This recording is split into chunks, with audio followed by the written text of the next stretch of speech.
How are you holding up since this election? It has been quite the moment, right? Well, I have completely checked out. So, I wanted to see what this ignorance is bliss thing is all about because apparently a lot of people are in it. So I was like, you know what? Yeah, I'm not bothered. I'm not not every. I watched the whole Johnny Sacrimony evolution on YouTube the other day, man. My man Johnny Sacrimony. How are you holding up since this election? It has been quite the moment, right? Well, I have completely checked out. So, I wanted to see what this ignorance is bliss thing is all about because apparently a lot of people are in it. So I was like, you know what? Yeah, I'm not bothered. I'm not not every day, and it's wild because I do this daily radio show to not be immersed. I mean, again, 20 plus years journalism teaching to just completely not check in. Of course, I read headlines. Of course, I have a team, so I know what the hell's going on in the world, but I'm just not bothered. I figured I'll be bothered. I gave myself a date to be bothered. February 1st, Black History Month, the start of Black History Month. I'm going to be very bothered at that point. I thought of when I was thinking of our talk today, the viral photo of the Black women on top of the building with their coffee as like the rest of the city burns. And I was going to ask you about that. Like, do you empathize with that photo? Do you, Oh, you know, I'm the second woman from the left. That's me. And I have my green tea, and I'm sipping my tea. Oh my God. The TV shows. Shout out to Cross and all of the just finished watching Ultimatum. Like I'm watching just trash, the Queen's Court, and all of the stuff, all of the stuff that matters not. And I get up every day and it's joyful. But I also realize that 100 years from now, we're going to need to do something today to make sure that we still have a society, that we have children that are thriving, that there's a foundation for civility and excellence that we need to establish right now. And that's each of us, that's our responsibility. So jumping back in is doing more of what I was already doing, except not necessarily banging a gong. Mm-hmm. And really tapping more people in because this is not me. It's not even you. It's all of us. We all have to do something. So my mantra now is everyone lives somewhere. What are you going to do to make it better?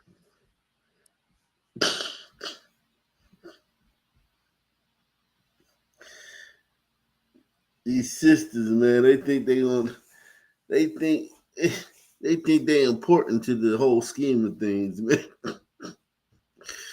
They think they got something to do to the whole scheme of things, man. All you are is a reliable voting block for the Democrats. Other than that, you don't mean anything to anything. Press one. Um,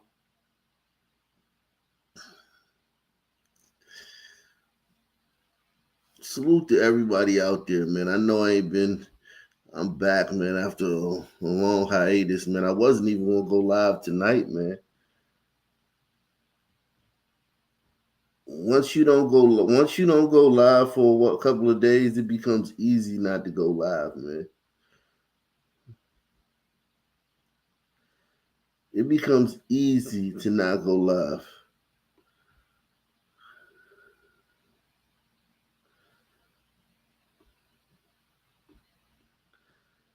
When it used to be hard not to go live. I used to couldn't go a day without going live.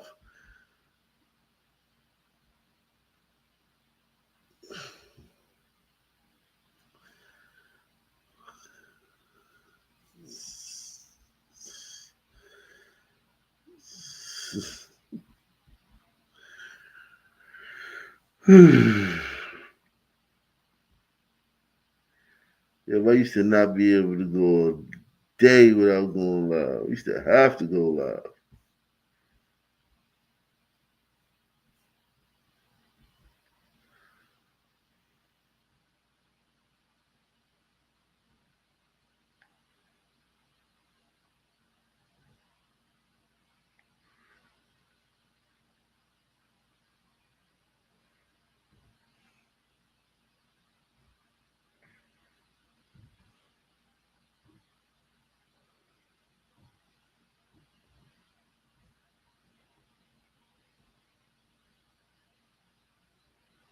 Give me a city, guys.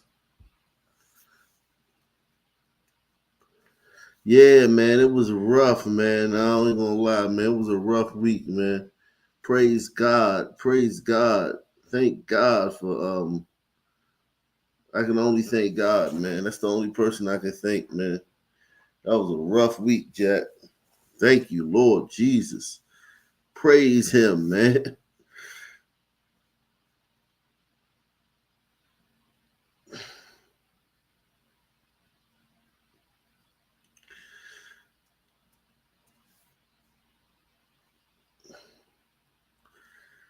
Man, said Jackson. Yeah, let's see what's going on in Jafrica, man.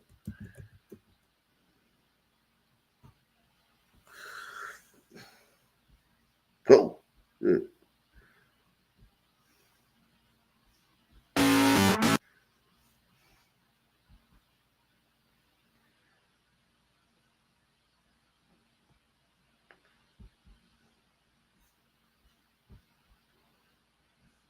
As you can see, I am right here in Santa Slay, and here at the Outlets of Mississippi, there are a lot of great deals happening. Outlets of Mississippi in Pearl has been busy. Many people visiting, checking items off their list. Shoppers walking out with lots of bags from retailers like Nike, Under Armour, Bath & Body Works, and more. Most stores offering sales up to 50% off. Officials with the Outlets of Mississippi say they're seeing a steady flow of customers over the past few weeks. We had an awesome November, and yesterday our traffic was 40% up over last year. So I think there's so little time between Thanksgiving and Christmas this year. Everybody is shopping this weekend. Local business Crawford Hill Boutique is located in the Outlets. They're hoping their discounts of up to 50% off will bring customers inside. Just come and look around, and there's plenty of stuff to choose from, and we have great options for everybody, meets everybody's taste. And many stores here have extended their hours for holiday shopping, and there's extra security for your safety. Live in Pearl. Extra security for your safety.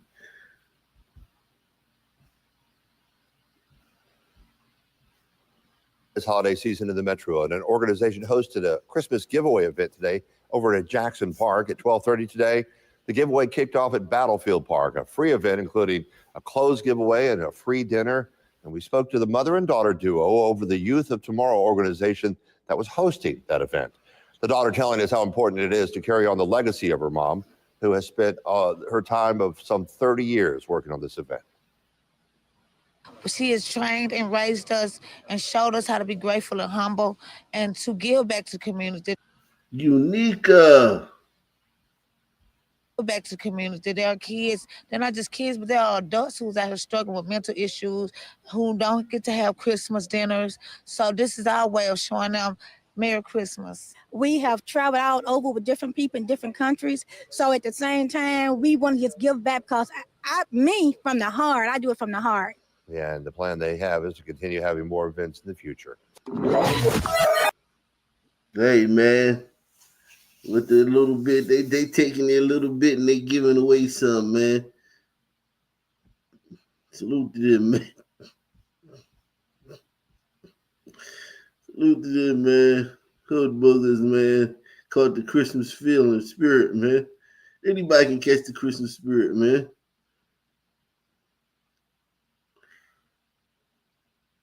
Anybody can catch the Christmas spirit.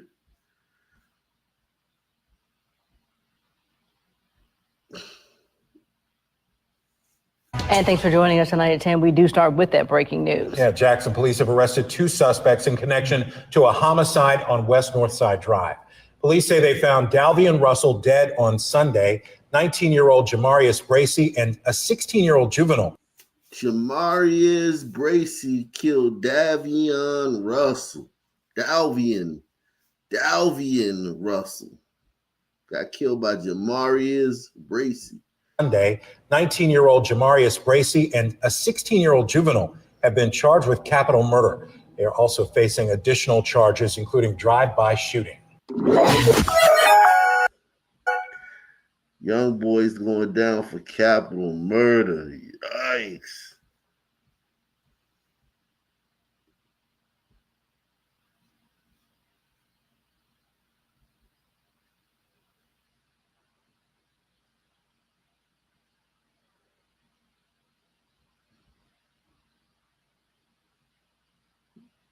Mm.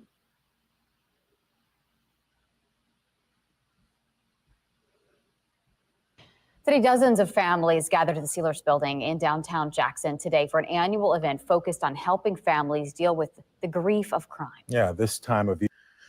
Make sure y'all hit that like button, man. We back for the first time in a long time, man. No one's hitting the like button. Make sure y'all don't forget how to operate, man. Smash that like button, man. Wake up the algorithm, man. We back, man. First time in a long time, man. Smash that like button.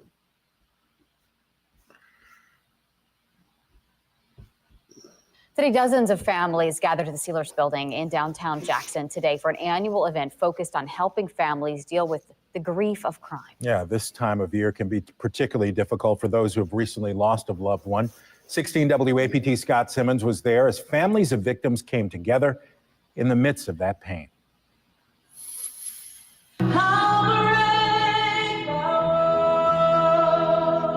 A somber ceremony on the first floor of the Sealers Building, where a large Christmas tree serves as more than a Christmas attraction, but a memorial to those lost to crime. Sandra Henry is one of the newest members of this group to place ornaments on that tree, honoring the victims. She honors 21-year-old Kadarius Hawthorne, who was killed in Jackson in September of this year. It means a lot. I wasn't going to come, but I'm glad I pressed my way in remembrance of him, because he would have wanted me to be here. It is an annual gathering of a group of people who are drawn together by tragedy. Irene Fisher came in from Greenwood because her loved one, Casey Larry, was murdered. We want others to know that we grieve with other families who are also represented here today. The Attorney General's office sponsors the event as a reminder to those who have gone through the trial process or even still waiting that it is more than an act of symbolism to place an ornament on the tree, but an opportunity to be with others who understand what they are going through. The ones that come year after year, they're able to kind of mentor, to visit, to talk to others that are in their first year of losing somebody. And so I think that's really significant. But if you or a loved one is still dealing with the struggle or strife of having lost a person to violent crime, you can reach out to the Attorney General's Bureau of Victims Assistance for help at the Sealers Building. Scott Simmons, 16, WAPT News.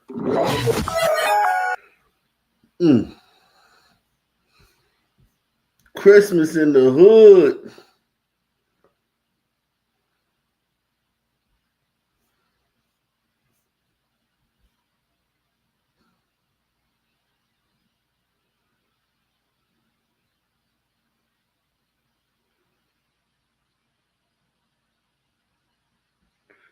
Christmas in the hood.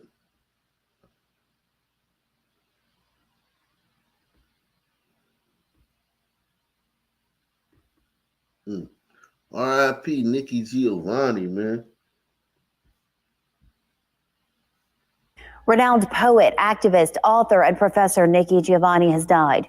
Friend and fellow writer Renee Watson announced that Giovanni died peacefully Monday with her lifelong partner, Virginia Fowler, by her side.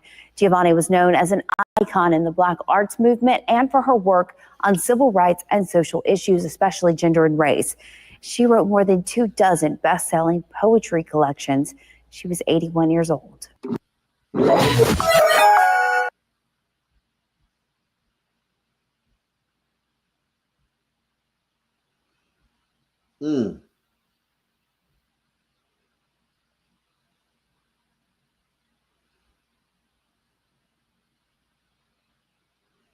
Give me another city, guys. Give me another city, man.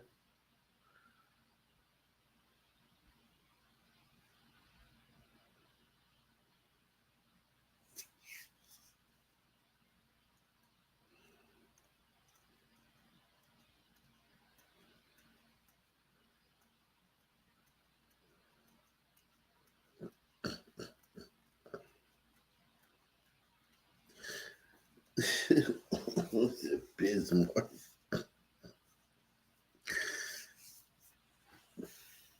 Denver, man. We'll do Denver, man. Denver. Go out west, man. Everyone smash the like button, man. Let's go for 200 likes, man. Off the early, man. Come on, guys. You can do it. Well, it's been a week since a 24-year-old woman was shot and killed inside her home in Greeley. And tonight we're learning police arrested her boyfriend of 4 years. Fox 31's Rachel Sauer tells us the message her father now has for victims of domestic violence. Rachel? Yeah, Kim. Well, the father says he was there when it all happened. And since it has only been a week, he says he still feels numb. Now he's hoping he can help them to find the strength and courage they need to leave an abusive relationship. It's going to be hard, not be able to talk to her and say good morning, good night, I love you. Joaquin Minninger has lived in this home in Greeley for 2 years with his daughter, Sierra. She's always telling me I'm always going to be there for you, Dad. But all that changed a week ago, early Sunday morning, when he awoke to banging on his door. It was her boyfriend of 4 years, who she had broken up with 6 months prior. Jumped out of bed. He was yelling, Sierra, Sierra. Minninger says he rushed into Sierra's bedroom and found her lying on the bed. Yelling at him to call the cops as well after I called the cops. They arrived and Minninger went to the hospital with his daughter, where she later passed away. It still hasn't set in. I was a single father. I raised all 3 of my kids, and it's a worst nightmare just for a parent to have to see that. Minninger says Sierra was always a light and had big plans for her future. She wanted to have a family. She wanted to enjoy life. Now Minninger says his mind is set on finding. He's a blood. He's a blood, man. He's a blood gang member, man. Minninger says his mind is set on finding justice for his daughter and hopefully helping others in similar situations. Reach out.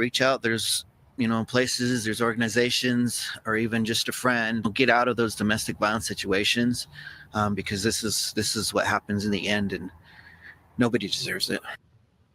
Gabriel Esparza has been arrested in connection with this incident. He was booked into the Weld County Jail on charges of first-degree murder, possession of a weapon by a And we start at 9 with a second chance for a Denver man that is decades in the making. He was just one of 39 people pardoned by President Biden last week. Our Nate Belt joins us with his story only on Fox 31. Yeah, Kim, for years, Johnny Williams lived with a nonviolent felony charge hanging over his head. A mistake made when he was young, now wiped from his slate, giving him a chance to make a difference in his community in a brand new way. Johnny Williams moved to Denver from Chicago when he was a teenager. At a young age, I saw a lot of death and mayhem as I was growing up. Mayhem he wanted to change as he grew older, joining Denver's Gang Rescue and Support Project, or GRASP, in 2008 to help at-risk kids. Life is Gang Rescue and Support Project, GRASP. That's a good one, man. I ain't gonna lie, man. That's a good acronym, man. GRASP. Gang Rescue and Support Project.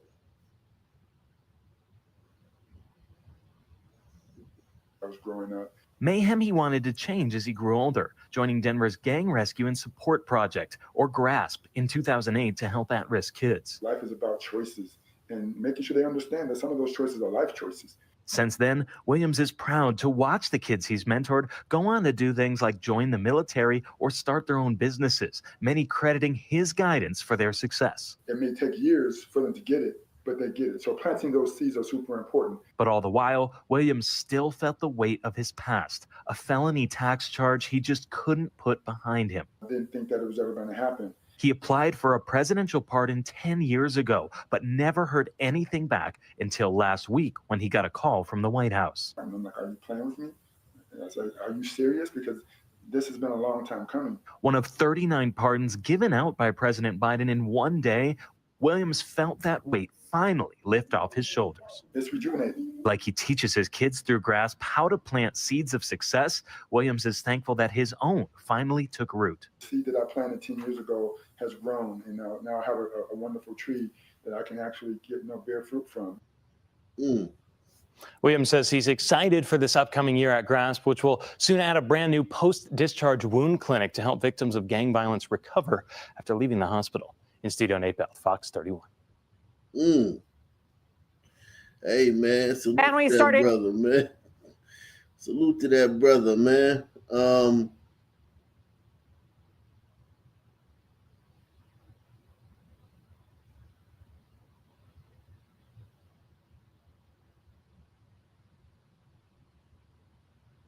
Well, this weekend, a local cemetery putting Christmas wreaths on veteran grave sites at Fort Logan. Last year at Fort Logan, 107,000 graves were bare on Christmas morning. Fort Logan is one of the largest VA national cemeteries in the nation as the final resting place for more than 123,000 veterans.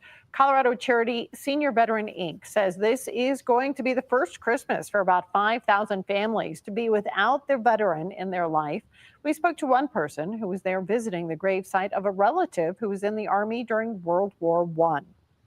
It means a ton to our group and to myself, my family personally. Love for family, love for country, and never forget. That's all it is. That man said that was his second time visiting the the cemetery. Salute, man. Salute to those. Latinos are way more patriotic than niggas.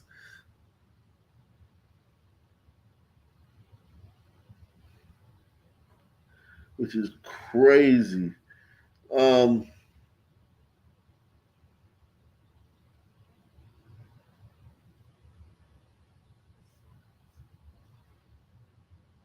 Airbnb cracking down this holiday season, the rental company stepping up local efforts to prevent disruptive parties ahead of New Year's. Fox 31's Aaliyah Sims speaking to the company directly to learn these latest efforts. She joins us live now. Good morning, Aaliyah. Yeah, good morning to you, Nicole. And if they are really hoping to hold a get-together at an Airbnb listing, I have some bad news. You may want to think of a plan B, and that's because the company, they are rolling out some new technology that will help avoid disruptive parties and as well as block really high-risk whole home bookings. And Nicole, they really take a lot into account here, including if a guest is looking to book a room for a really short stay. So we're talking about 1 to 3 days, last minute bookings, or if it's near where the guest lives, which tells Airbnb technology it's not really for the purpose of travel. Well, last year over New Year's, about 630 people across Colorado were blocked from bookings. And in Denver specifically, 150 people were deterred from booking on Airbnb because of the red flags caught by the technology. Now, the company tells me they have used this for other holidays, including July 4th and Halloween, and have seen a decrease in the amount of parties reported. So peace of mind for our hosts and our local neighborhoods is incredibly important to us. It's why disruptive parties are banned on Airbnb. And while these incidents are rare, we want to try to reduce the risk of them even more. We know that that's what our hosts want as well. It's their home after all. And neighbors who believe a party might be happening at a listing, they can call Airbnb's 24/7 neighborhood. Airbnb is Negro proof in their app. You know this is only for Negroes. Press 1. This is a Negro proof. Parties would not be a problem if it weren't black people. If white people and Asians and Hispanics were having parties, this would not be a problem. The reason Airbnb parties have a bad name, that the reason Airbnb parties are fucking dreaded by residents in the neighborhood where their Airbnb parties are, the only reason is because of Negroes. Press 1. It's the only reason. Salute to Main TV, man. Shout out to my man Main TV in the building, man.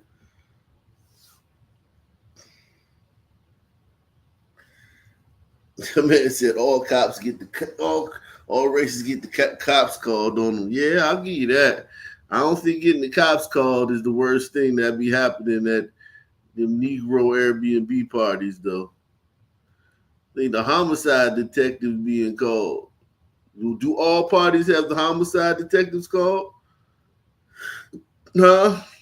Tell me that. Do all races of parties have ballistic experts on the scene, man? Huh? Tell me that. Answer that one for me. Shout out to my man Osa, the healer, man. He said, hit the like button, man. Osa in the building, man. Yeah, I'm in the D-Dot right now, Osa. I'm in the city, man. We're going to have to go to D.C. next, man, since I'm in the city. This is, that's it, here I come round, so right.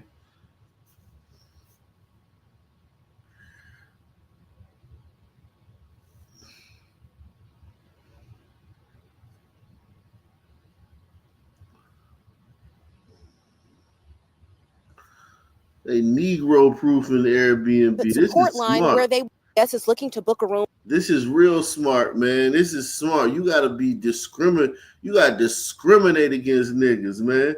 And you gotta be unapologetic about it too, man. Be unapologetic about this shit. New technology that will help avoid disruptive parties and as well as block really high risk whole home bookings. And Nicole, they really take a lot into account here, including if a guest is looking to book a room for a really short stay. So we're talking about 1 to 3 days, last minute bookings, or if it's near where the guest lives, which tells Airbnb technology it's not really for the purpose of travel. Well, last year over New Year's, about 630 people across Colorado were blocked from bookings. And in Denver specifically, 150 people were deterred from booking on Airbnb because of the red flags caught by the technology. Now, the company tells me they have used this for other holidays, including July 4th and Halloween, and have seen a decrease in the amount of parties reported. So peace of mind for our hosts and our local neighborhoods is incredibly important to us. It's why disruptive parties are banned on Airbnb. And while these incidents are rare, we want to try to reduce the risk of them even more. We know that that's what our hosts want as well. It's their home after all. And neighbors who believe a party might be happening at a listing, they can call Airbnb's 24/7 neighborhood support line, where they will then investigate. You can request a call through their help center on their website at airbnb.com. Now, along with other rental restrictions, the company, they're also giving hosts some noise sensors that can help monitor noise levels in the home, even when they're not inside. Reporting live here in Denver, Aaliyah Sims, Daybreak on 2.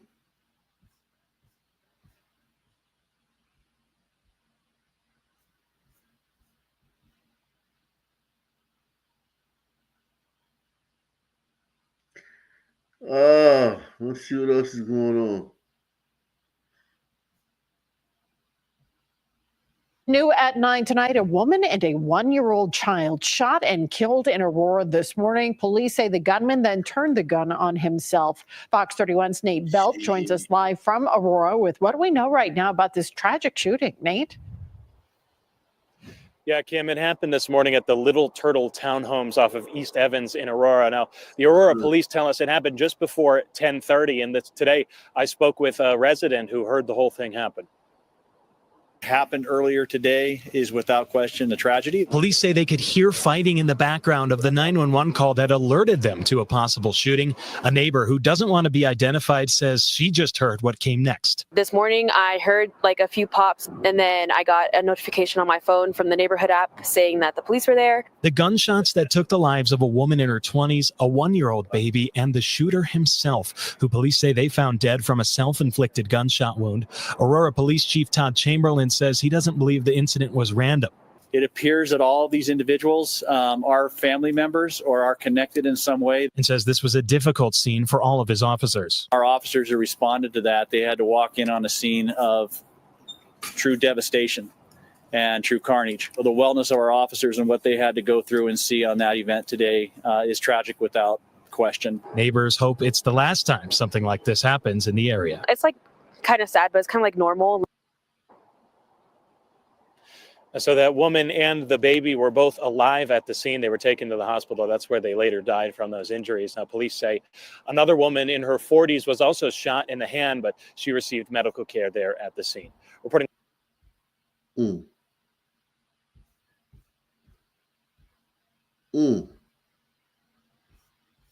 Yikes.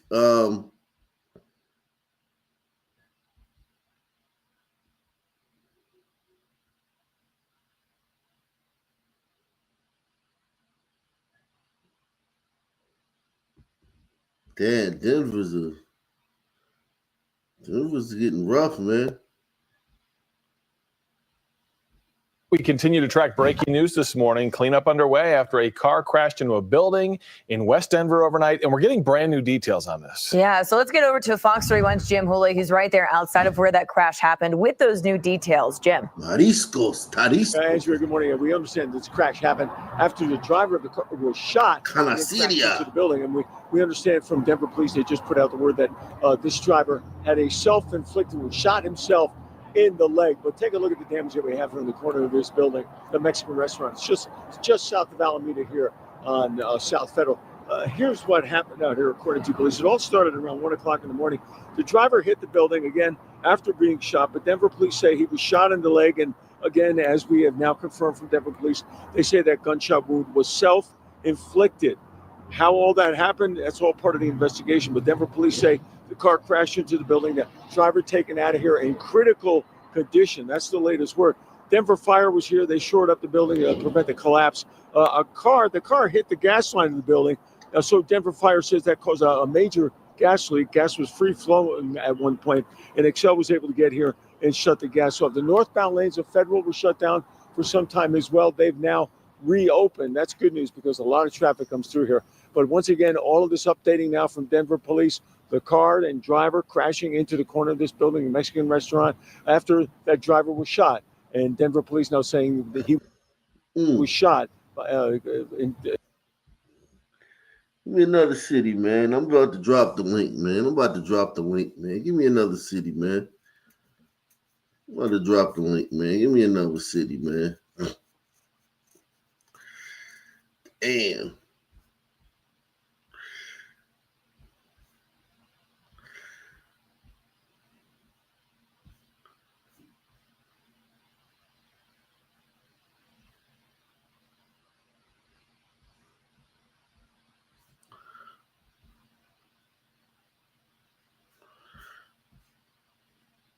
Salute to everybody, man. Everybody hit the like button, man. Smash that like. Salute for the DH, man. Says thanks for going live, man. Thank you for joining the live, man. Appreciate you, man. Salute to Daddy, man. Daddy says Chief Ak and Tunde, not to be confused with Dr. Umar Tunde. Yeah, he from my tribe. We from the same tribe, man. Me and Dr. Umar from the same tribe, man. My man says Columbus, Ohio. Where do Columbus, Ohio, man? Then I'm gonna drop the link, man. Columbus, Ohio, guys.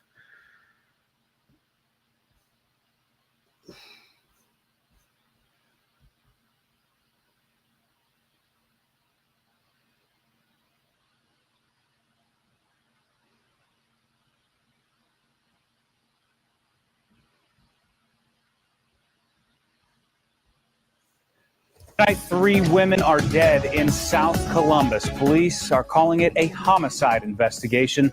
Thanks for joining us for NBC 4 at 11. I'm Kyle Beachy. Police were called to this home on South Ohio Avenue around 4 o'clock this afternoon.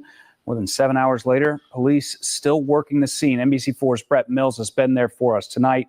Brett, what do we know so far?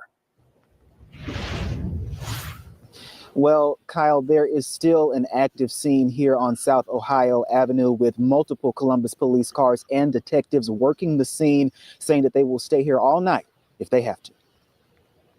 It's unfortunate when someone loses their life, but particularly this time of year during the holidays, it's going to be very difficult for all of these victims' family to come to the grips that, unfortunately, these family members will no longer be in their lives. Earlier today, Columbus police received a call for a medical event in the 1300 block of South Ohio Avenue. Once police arrived, 3 women were pronounced dead. And officers say this is a homicide investigation and there is an active search for a suspect. Some members of the community say they have never seen something like this. Other than car accidents, been a couple of those out here, but nothing this dramatic. So, yeah, it's kind of a shocker. It's unfortunate whoever got hurt or got killed. They got families, they got mothers. Police also say they have been talking with witnesses, trying to get more information and looking for any video evidence into this incident, but note that this will be a long process moving forward. There's so many moving parts because investigators obviously aren't sure exactly of everything, so they want to make sure they have a full picture in their head of what actually happened to piece these things together. So that's what makes it so particularly complicated. And we will continue to follow this story and bring you more information once it's made available to us, both on air and online at NBC4i. Salute the rabbit hole reviews, man.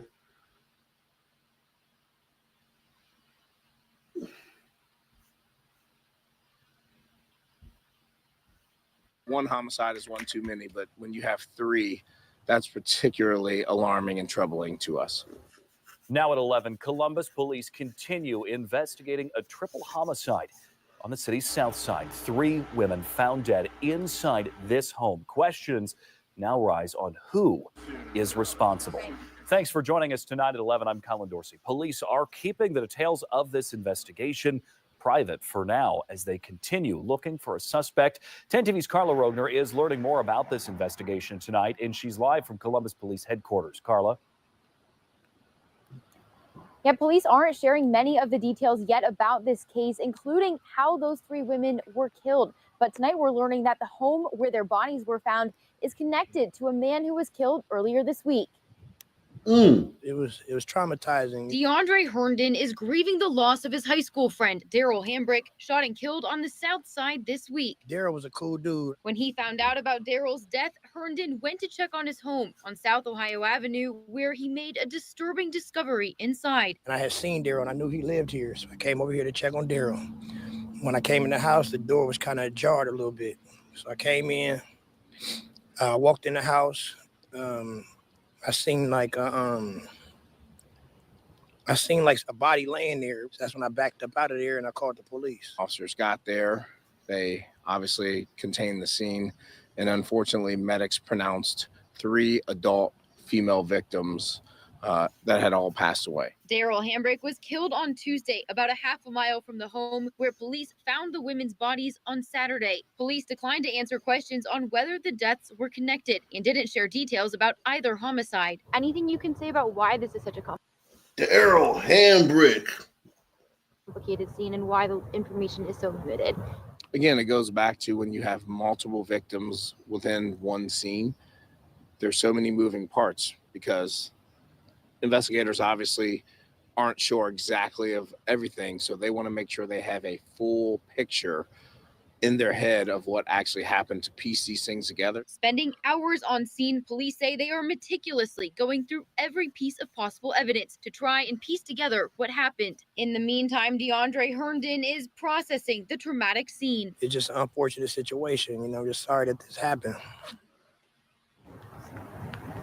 The police did not share the women's names or much information about them. They actually said it could be a while until they release more details about these homicides because they don't want to compromise the investigation. Live. We got a triple homicide in Columbus. Merry Christmas. Ho,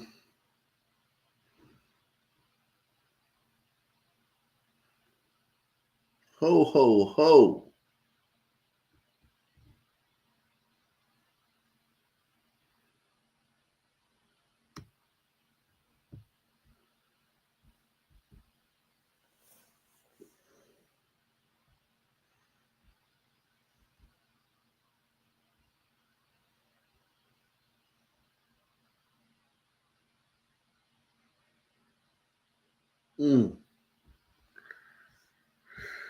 Let me drop the link, man.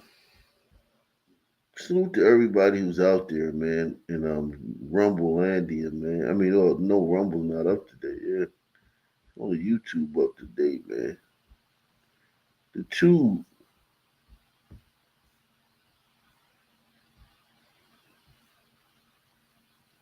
The Tube is the only thing up right now, man.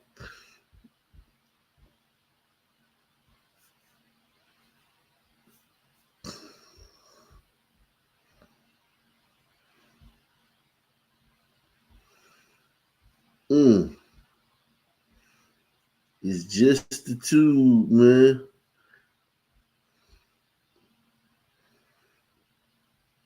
So yeah, man. want to come up, man, so hit the link, man. Any if you got any questions, man, you wanna cuss me out, man, cause you ain't you new to the channel, you frustrated, man. Come on up, man. Come on up. Give me let's see, let's do Philly, man. We're gonna do Philly now, man. We're gonna do the Philadelphia, man. The Half-Life, man.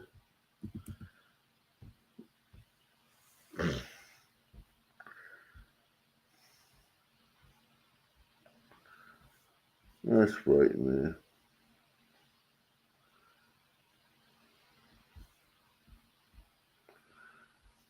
Here they come. What are we looking for? What kind of books do we want? I'm gonna get this one. You want that one? We started as 4 teachers that wanted to do something for the school district, and we've gone from there. And brand new Dogman books. I've been a teacher since 1990. I've always had an idea with a couple of my friends to do a bookmobile per se. We've got Mother Bruce, we have Mr. Panda. So when the pandemic happened, I didn't get to see my students and it was tough. They had no access to books. What else are you in the mood for? So we created the Lending Library with Love, and we went to the neighborhoods in need. You want pizza and taco? They are allowed to check out 3 books. I got born behind bars. And then they return when they're done or when we come back to them. Jeez. Check out 3 books. I got born behind bars. And then they return when they're done or when we come back to them. And it's gone from a trailer to a bus, a lot of community sponsors. And we come to the Great Valley Community Center once a month, continuing that through the winter. That's where we are today. I like ballet too. Ballet, let's see. I feel it's very important that everyone's. These white kids really be reading the books. When you give books away in the black community, you just giving books away. Black kids just take them shits home and throw them shits in the corner. These white kids really be reading these books and shit. Allowed to read, and that everyone deserves a right to education. Yeah. I found my 3. All right, good job. Thank you. People need to learn about things, and I'm glad that this bookmobile offers people that. Don't let the pigeon drive the sleigh. It makes a lot of kids happy. That's why it really makes me happy too. And you are so nice. We have a website. We have an Amazon wish list. They can go on our website and they can request books, or just when they're in the bus. Have you seen these? We go out and get it for them at the best we can. Yeah. Little dream come true that is expanded into a small school bus. Lending Library with Love is something that is our passion, and I don't see an ending to it. This is going to go as long as we can keep the bus on the road. See ya. All right, see you Monday. Thanks for coming. Thank you so much. That's beautiful, man. Salute, man.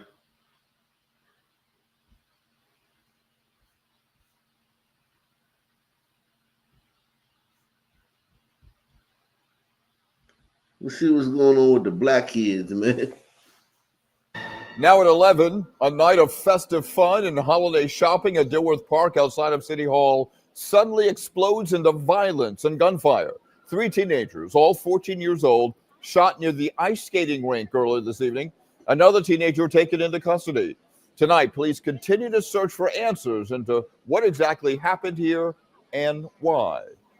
Friday night, and the big story on Action News is the investigation into what started as a fight among juveniles at this popular winter destination in Center City. And then police say one of the teenagers pulled out a gun and started firing amidst hundreds of visitors and shoppers. Action News reporter Leland Pinder has been following the story tonight and has the latest, including the conditions of the teenagers who were shot and injured. Leland. Yeah, Rick, one holiday market vendor told me she and her coworker hit the ground when they heard those gunshots. They were down there holding hands for about 10 minutes. Police say there is video in the area, and there were also a lot of people, so many witnesses. So hopefully those 2 things spell good news for their investigation. Get down to the ground, close the windows, the curtains, the lights off, etc. Nearby vendors and customers had to think fast as gunshots rang out in Dilworth Park outside City Hall. I was trying to hide behind the table. It was so scary. Around 4:40 Friday afternoon, police say 3 teenagers were shot, setting off panic and chaos. We heard 4 gunshots. We saw people running, holding their children's hands, grabbing their children. Evidence markers were right next to the Rothman ice skating rink. Police say a 14-year-old boy was shot in the face. He's in critical condition. 2 other 14-year-old boys are in stable condition. What we believe occurred is just adjacent to the ice skating rink. There was a fight, an argument between the juveniles, and then a gun came out and was fired. That's Sons, man. Sons don't go down there to participate in any of the events. They just go down there to mill around and fucking stand around and eyeball each other and shit. Should have had some fucking skates on them and skating. What's up, Olsen? Yo, what's good, Ak? How you feel? Everything's cool, man. What's that cracking?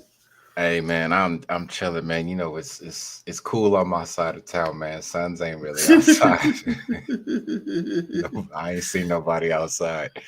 Hey, I seen you did your YouTube diversity training. Yeah, that's good, man.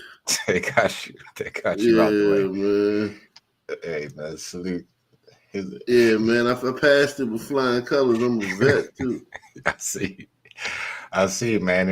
I know you could do it, but hey, man, you pulled it off. YouTube's a better place for that.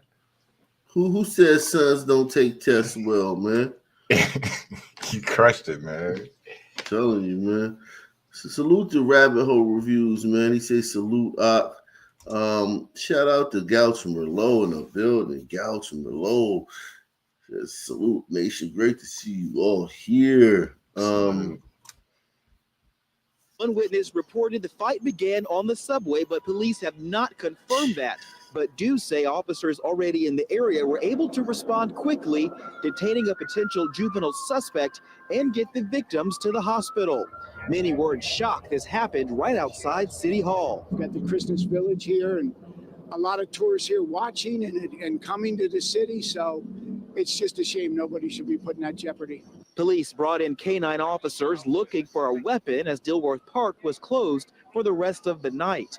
Police are calling this an isolated incident. I'm still in shock. I'm more shaken. It was the most scariest moment in my life.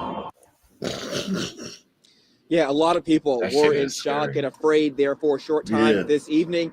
As far as why it's so chaotic. That suspected juvenile shooter had a gun or where it may have come from, how they got their hands on it, well, that's not known and certainly still part of the investigation. But for now, live here outside police headquarters, Leland Pitt. These little gun-toting little fucking turds, man. I'm out here, man. Yeah, Tracy. Well, the city offers reward money of varying amounts depending on the type. What did you say? I said I'm out here with these YNs, bro. I got a part-time job doing armed security at a liquor store downtown for some Pajeets. Yikes.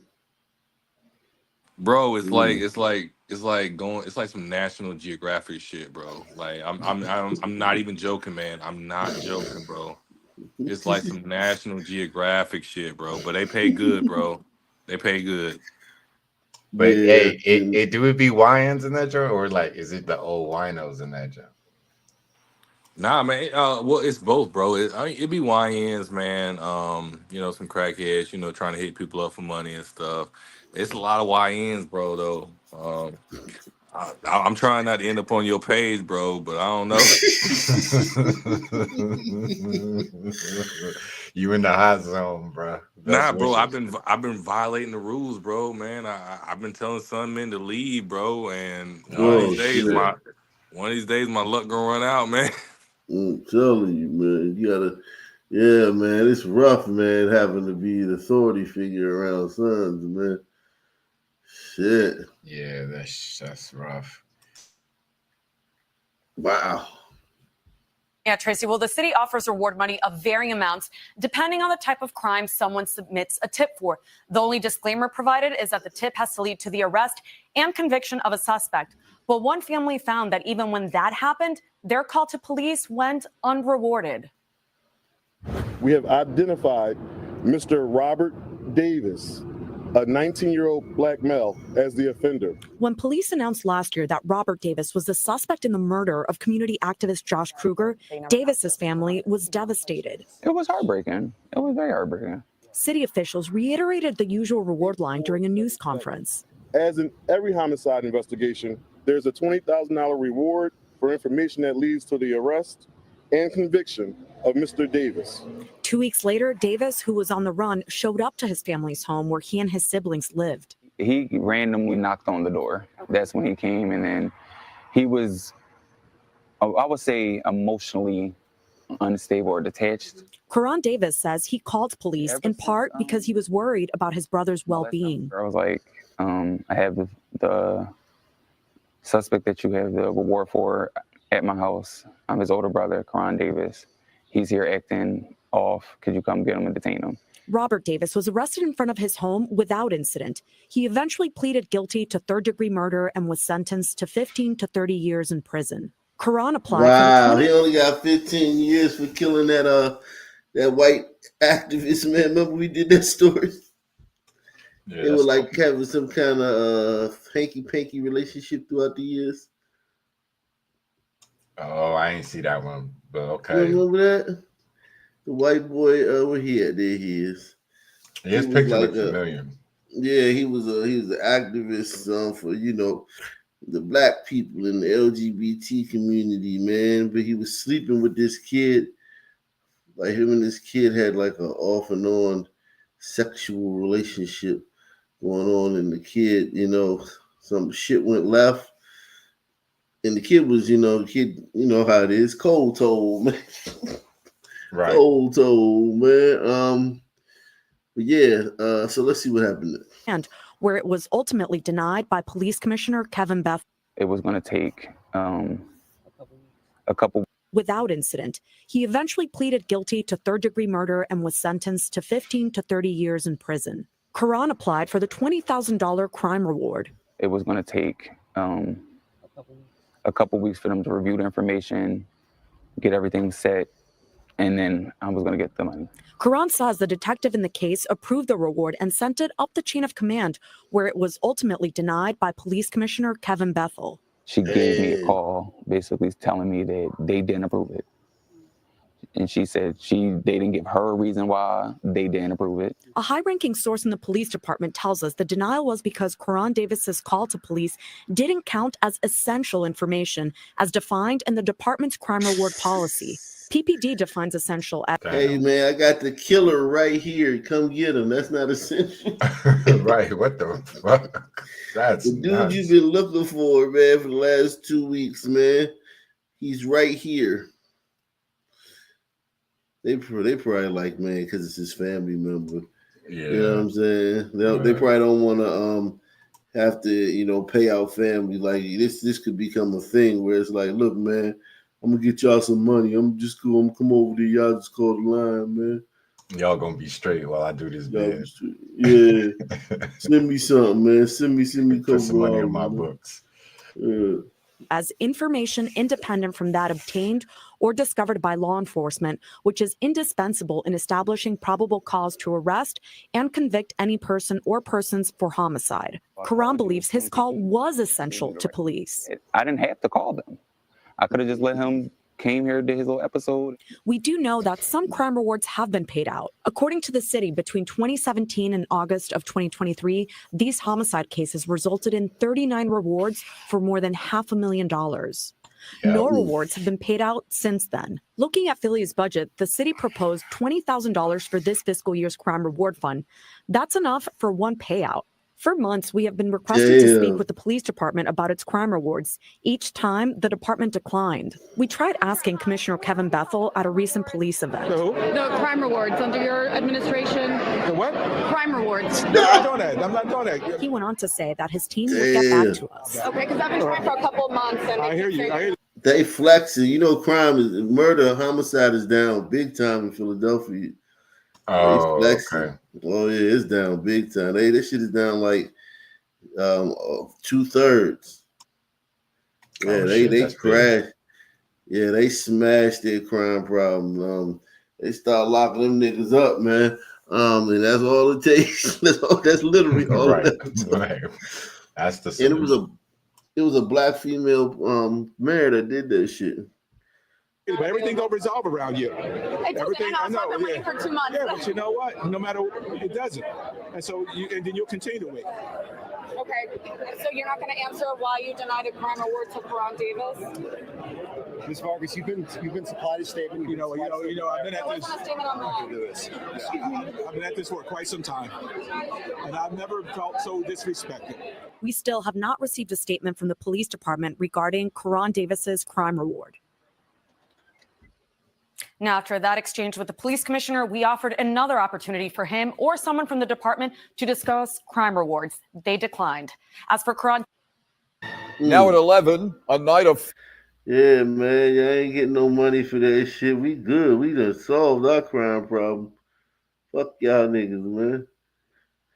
Damn, they going hard in Philadelphia. Yeah, I mean, when it's your brother, you're kind of supposed to do that. So I guess I can see why they're not paying him. They going hard though. It's like still though, man. I've never been so disrespected. Like, damn, bro. Like, why you doing all that? Are you trying to act like you trying to play the victim card and shit? Yeah. You either answer the question or don't, man. Right. You didn't answer. It's fine. Let's see this. Like a part of me is gone, and I don't know how to replace that. 49-year-old Jason Lohr was a beloved bartender in Philadelphia, working at various places over the years, including the Lost Bar in Kensington. Described as a kind-hearted man who loved his neighborhood, he now leaves behind a heartbroken brother, still trying to process the fact he's gone. It was just surreal, and it's been surreal ever since. Lohr's brother says he was an avid cyclist, even showing us his helmet. It's the same one he was wearing when he was hit by a car while riding his bike in Kensington on November 20th. Lohr died last weekend from injuries he sustained in the crash. Surveillance video shows us how it happened. Lohr was riding northbound around 11:30 p.m. on Frankfurt Avenue when a car driving southbound hit him as it attempted to turn left on East Haggard Street. The driver stayed on scene and did cooperate with police. Oh, you got hit by a white have dude. been filed as police. Oh, you got hit by a white dude. He stayed on the scene, man. and cooperate. Shit. Continued their investigation. Unfortunately, it was just a situation where he had the helmet, but that didn't protect him. Lohr's death marks the third cyclist hit and killed in Philadelphia so far this year. On Frankfurt, where the crash happened, there isn't a stop sign, traffic light, or bike lane. Chris Gale, with the Bicycle Coalition of Greater Philadelphia, says that may have helped prevent the incident, but he believes the city needs to do more to make the streets safer for all. We still have work to do. We're not done. Lohr's brother says he also is in favor of more bike lanes in the city. He shares this message. Yo, I hate them fucking bike lanes, man. There's too many of them, man. And you never see anybody in the bike lane. That's true. It literally clogs up the city. It's like, every block, like when I used to stay on the Airbnb over there on what would that be? That would be East Capitol, what's the name of that RFK. neighborhood? Yeah, exactly. Yeah. And all that area over there, those back streets where nobody ever walks, you know what I'm saying? Oh, it's yeah. nothing but bike lanes and Yeah, shit, it and is. cones and big pillars and shit, and the corners is all fucking pillared up and shit. And it's like, you never see a person on a bike, man. It's rare. Yeah. It's just like all this just green shit. They put a lot of money into. They probably got grants from the federal government to do that shit. But yeah, it's just everywhere. It's all this shit everywhere, and it's just like it's the juice wasn't worth the squeeze, man. Right. I'm saying though, but because like it's DC, people was probably complaining. A few gliders, you know what I mean, made a lot of noise. Yeah, exactly. Some liberal gliders, and we post the we see like bikes zipping up and down the street, like you know what I'm saying, everywhere. You supposed to just see bikes, just you know what I'm saying. It's like supposed to be like a bike revolution and shit, and it's just not. It's not the case. Yeah, you would expect to see as many bikes as they got mopeds. You be seeing the mopeds in the city now. That shit, it's crazy. It's the Venezuelans, right?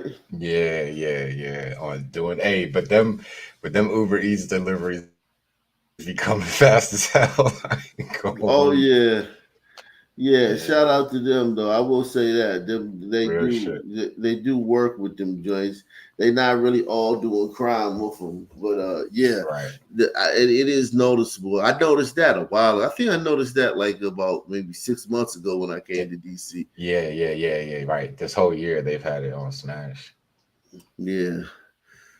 Oh man. Even around my way in Southeast, it's like hombritos that live here now. I'd be like, what? Like they just in the South. Yeah, like it's cool though. They be out the way. They ain't making no noise. Yeah, but it start like that. And then they get entrenched, and then you're gonna start seeing churches over on the south side. Mm-hmm. And you're gonna start seeing motherfucking pupuserias, taquerias and shit. Yeah. And then next thing you know, they gonna have a couple little gangs and shit. They're gangs, and then once they get a couple little gangs in there, then they gonna start acting the fool. Yeah. We're dealing with some really terrible people at this point that have committed an atrocious crime. As we were saying, police say they've made an arrest in a deadly home invasion that shocked the community in Wynwood, but another suspect is still on the loose. Well, last weekend, a 25-year-old man was killed, his mother critically injured after being shot inside their home in Montgomery County. CBS News Philadelphia's Josh Sanders joins us now live from Lower Merion tonight with the latest on this murder investigation. Josh.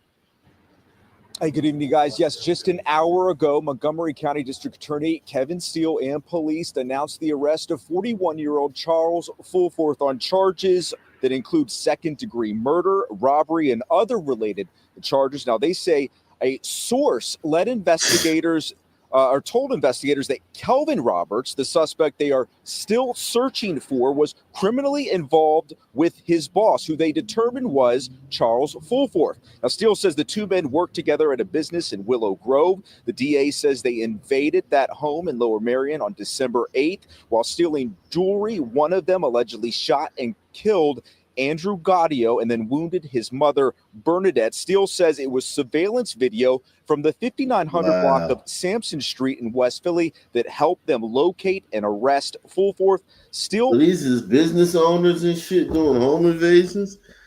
Man, what can you do for these niggas, man? Right. Shit, man.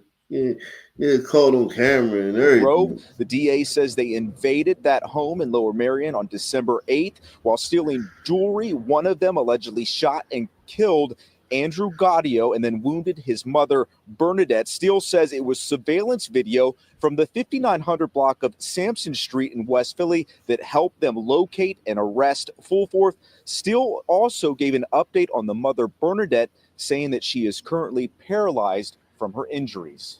Wow. Look at all the heartbreak these niggas brought. Yeah, that's terrible, man. Her son's dead. She's paralyzed.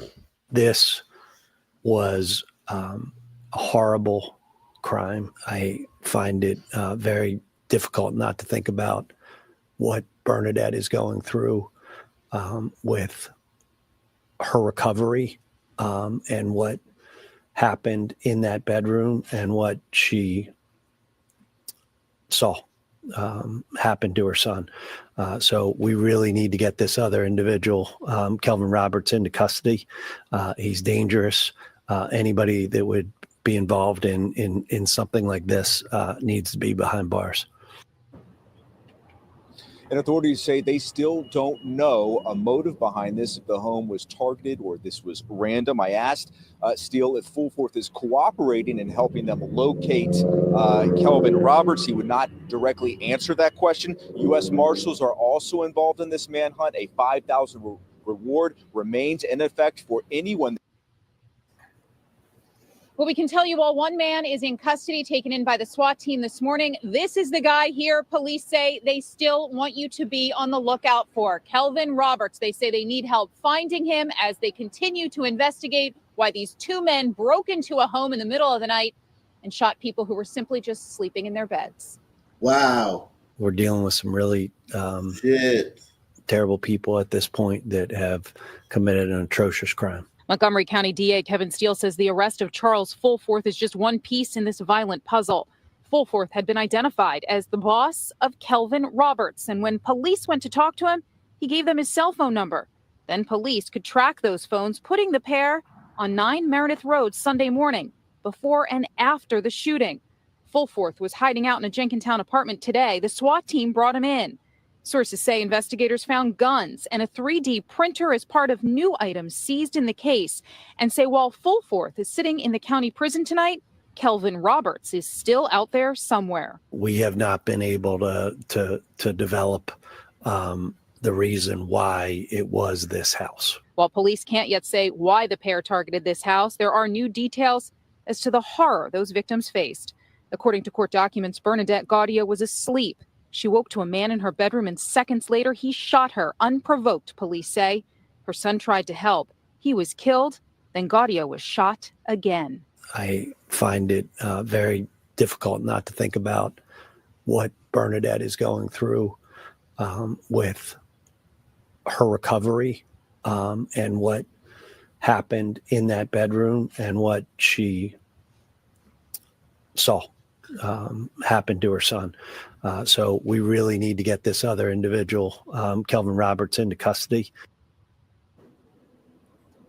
Police releasing a new photograph of him, this one from his driver's license records. They're asking if you know where he is. Maybe he's still driving that Hyundai that was seen at the scene of the crime, for you to call police. Again, they say he is to be considered armed and dangerous, and a warning to anybody who's helping him. They say you'll be arrested too. Reporting. Wow.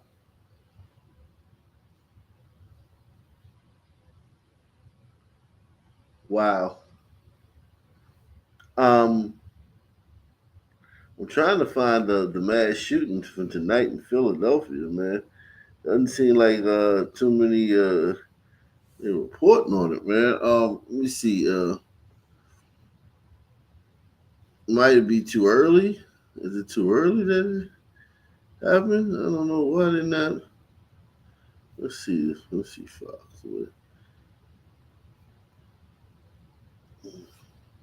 Okay, I think this is it right here. We do have some breaking news to get to right now in Feltonville. One person is dead, 4 others injured in a shooting inside a house on D Street in Wyoming. Now, this is a live look at the scene. Shots were fired just before 5:30 this morning. One victim was taken to Temple Hospital where they were pronounced dead. Police still looking for the shooters. Again, this is a live look in Feltonville on the corner of D. Shout out to Bug Off, man. Bug Off, man. Some of the gifted memberships, becoming a member for 13 months. Hit the like button right here. Yeah, shout out. Yeah, make sure y'all smashing that like button. He said Australian Aborigines have been connected through DNA to southern India. Incorrect? I don't know. Maybe so. Maybe so. I don't know. They got the straight hair, just like them. Maybe so. B and Wyoming Street. We'll have more information for you as the morning goes on. More breaking news also to get to. One person dead after gunfire erupts inside of a bar. This is a triple shooting shortly happening after 1 o'clock this morning on North 29th Street and Chalmers Avenue. This was at the Henry's Sports Bar. Now, the scene still active hours after the shooting. One person in custody so far. No word yet on the status of the other two victims. As we learn more, we'll certainly bring it to you. Details. A Philadelphia judge. We did that one. Wow. Is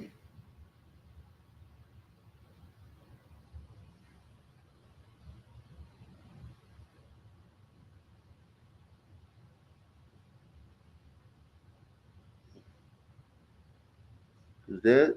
I don't know. Yeah, I think that's let's see some of these stories that are saved, man. A shocking twist now in the execution-style shooting of a beloved Woodland Hills doctor who was ambushed outside his practice last summer. Tonight, 5 people are in custody, including the victim's ex-wife. KTLA's Mary Beth McDade live in Woodland Hills with the latest on the investigation. Mary Beth.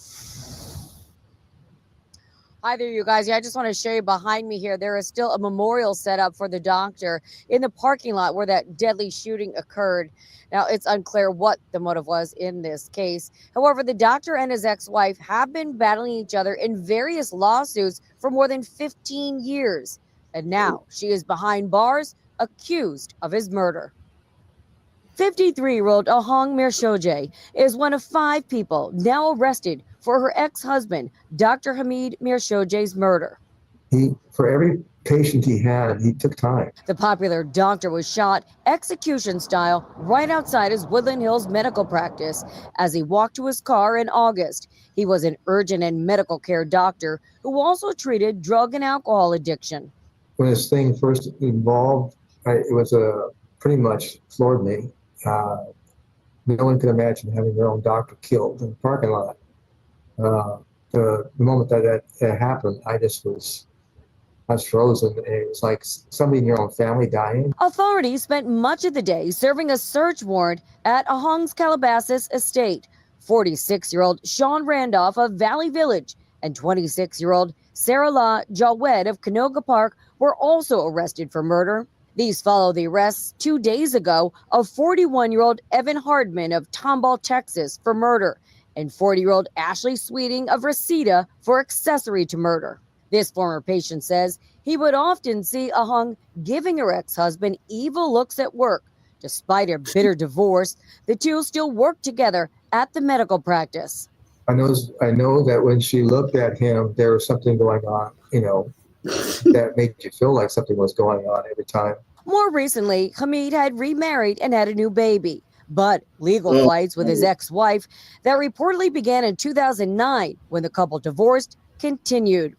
Over the years, they reportedly battled over fraud cases, a civil harassment case, several restraining orders, and they repeatedly kept reopening their divorce, most recently in January. A few months prior to Hamid's murder, 3 men beat him with baseball bats. However, it's unclear this time if that's related to the shooting.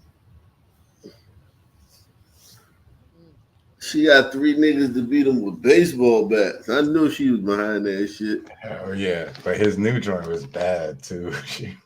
Well, the ex-wife is being held without bail for murder. Where her ass at? And how them 2 niggas get involved in the killing? Oh yeah, young joint, yeah. Yeah, he's getting his ass whooped. And we're learning more about the murder of a Woodland Hills doctor and his turbulent relationship with one of the 5 suspects, his ex-wife. 3 people have been formally charged in the case. One was in court this afternoon in downtown LA, and our Josh Haskell is there live. Josh? In Ellen, a court appearance happening a short time ago by one of the suspects, Sarah Jawed. Now, the victim's ex-wife has not yet been arraigned, but today we learned a lot about their very complicated relationship.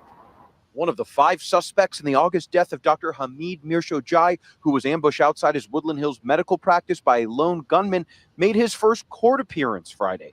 Media not allowed to show the face of 26-year-old Canoga Park resident Sarah La Jawed, who did not enter a plea. Authorities believe Mirshojai's death may have been a murder for hire and believe Evan Hardman was the shooter, who was taken into custody in Texas.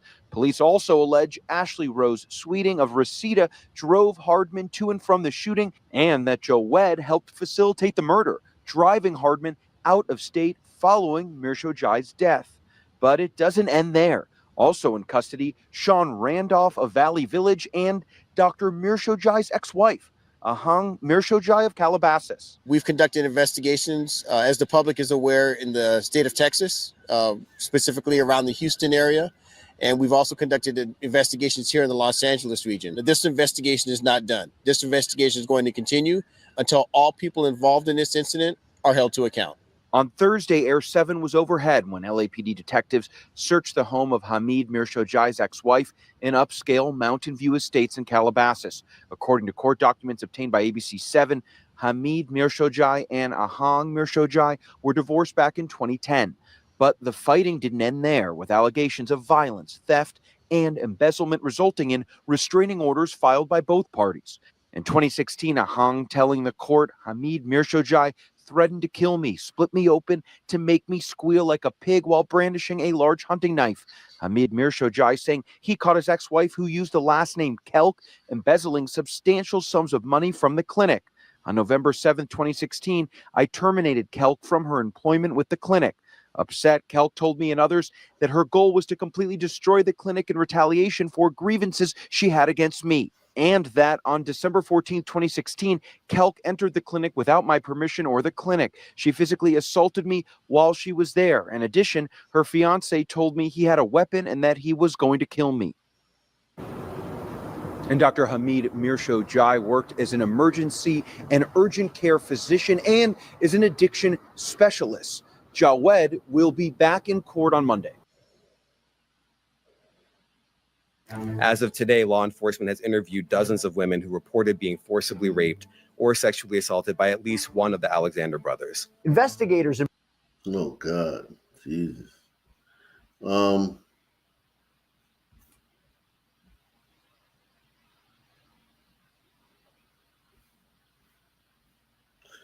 yeah.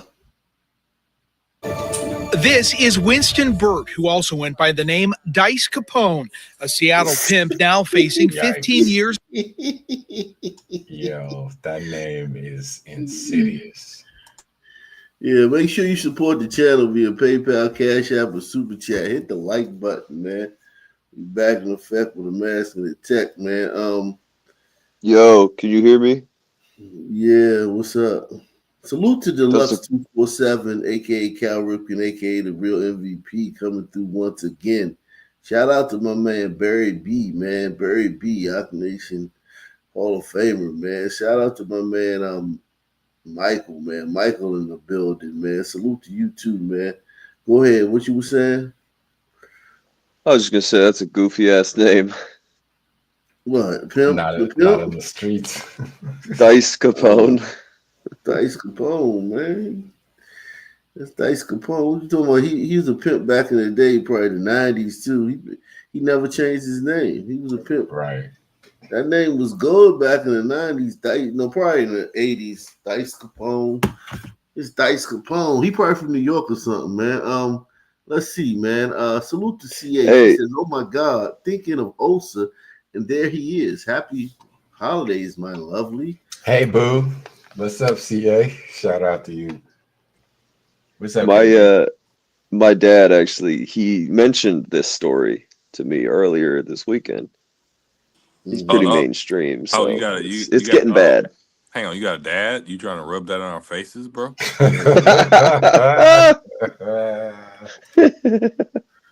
Wow. I want to apologize, but I also don't.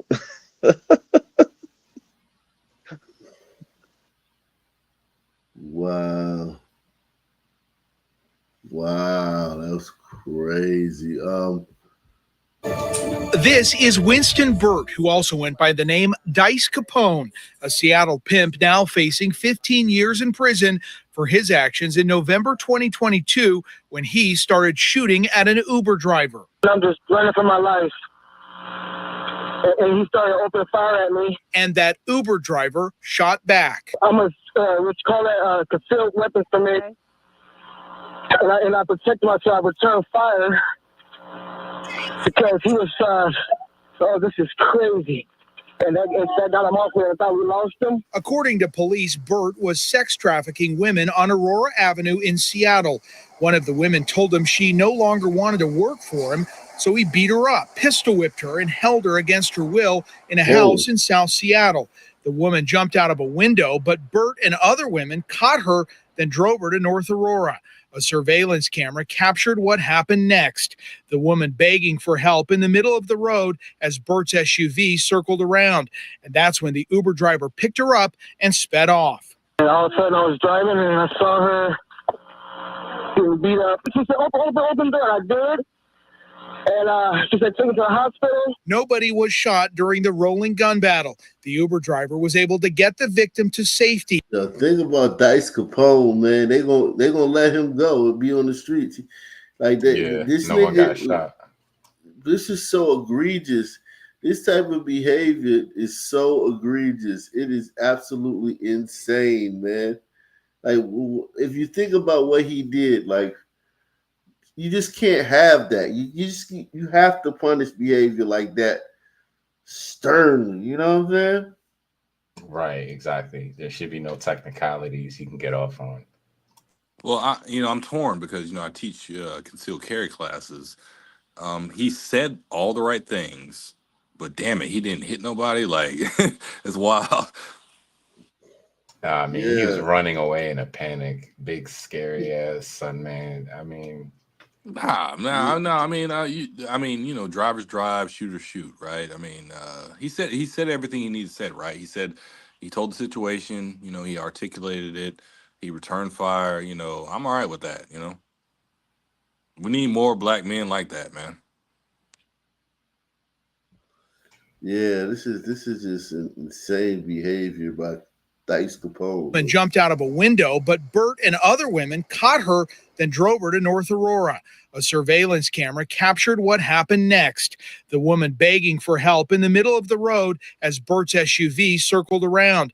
And that's when the Uber driver picked her up and sped off. And all of a sudden I was driving and I saw her getting beat up. She said, open the door. I did. And she said, take her to the hospital. Nobody was shot during the rolling gun battle. The Uber driver was able to get the victim to safety. She testified in court against her former pimp. Prosecutors say Burt made his girls tattoo his name, Dice Capone, on their faces. I just hope that no one has to endure what I went through ever again, because it's not no one should ever have to go through that. A judge imposed a sentence of just shy of 15 years for these state charges. But this is not the end of the legal road for Winston Burt. He also pleaded guilty to federal sex trafficking charges, and he's scheduled to be sentenced on that sometime early next year. Reporting in Seattle, Jeremy Harris, Como News. 15 years. The chain of events where they have. Nah, man, he cooked on the sex trafficking though.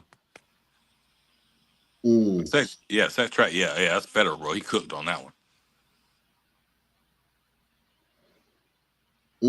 Okay, if you say so, man. So what did you do time for? What is he doing time for? The discharging a weapon?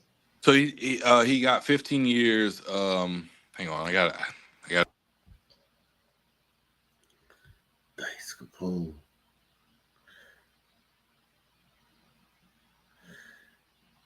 Yo, it's me, Dice Capone, in the place to be, man. Give me another city, man.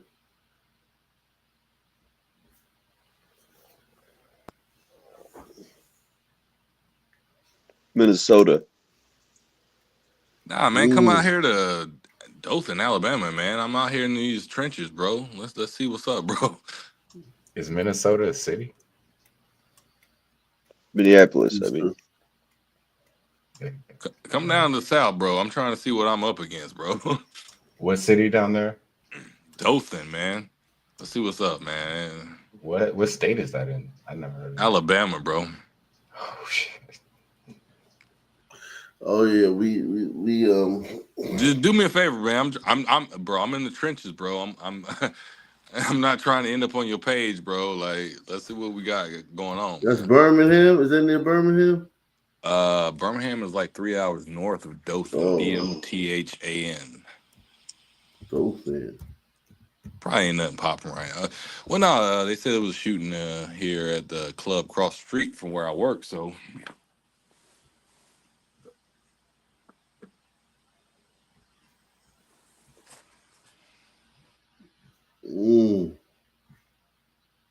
Let's see.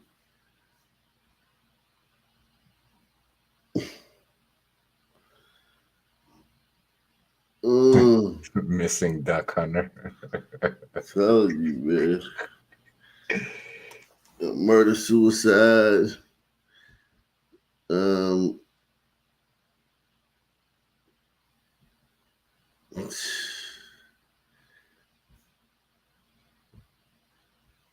Tonight, we're getting a closer look at the impact a court case involving Dothan police could have. That case making it all the way to the U.S. Circuit Court, just one step short of the Supreme Court. The ruling involves an independent journalist who sued 2 Dothan police officers and the city after being handcuffed for filming in a government building.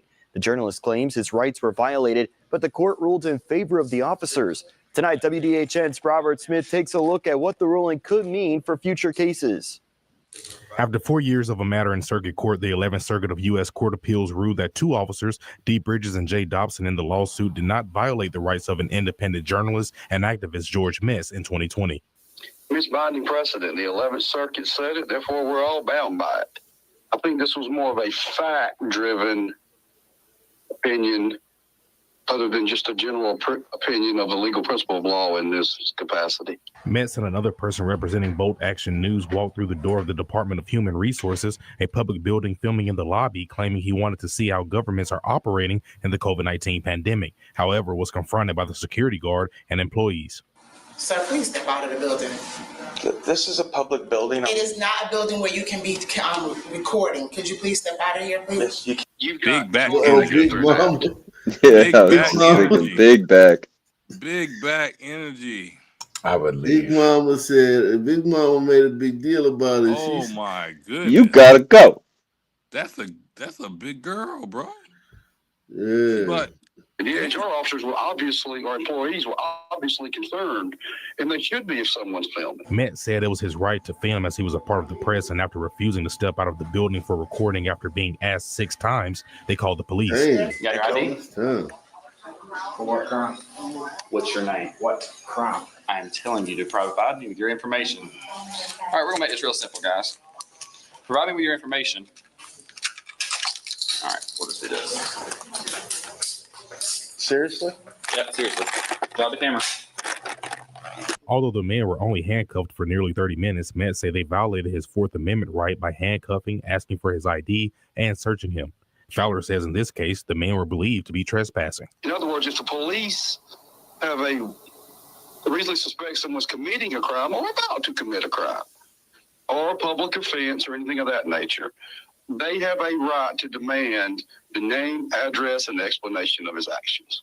The ruling reversed a lower court ruling that did not make officers liable for their actions, and Fowler says it could have been a different outcome for the plaintiffs if they didn't represent themselves. The plaintiff has got to show that the officer or officers violated a clearly constitutional right, and the right was clearly established at the time that the misconduct occurred. In Dothan, Robert Smith, WDHN News for the Wiregrass.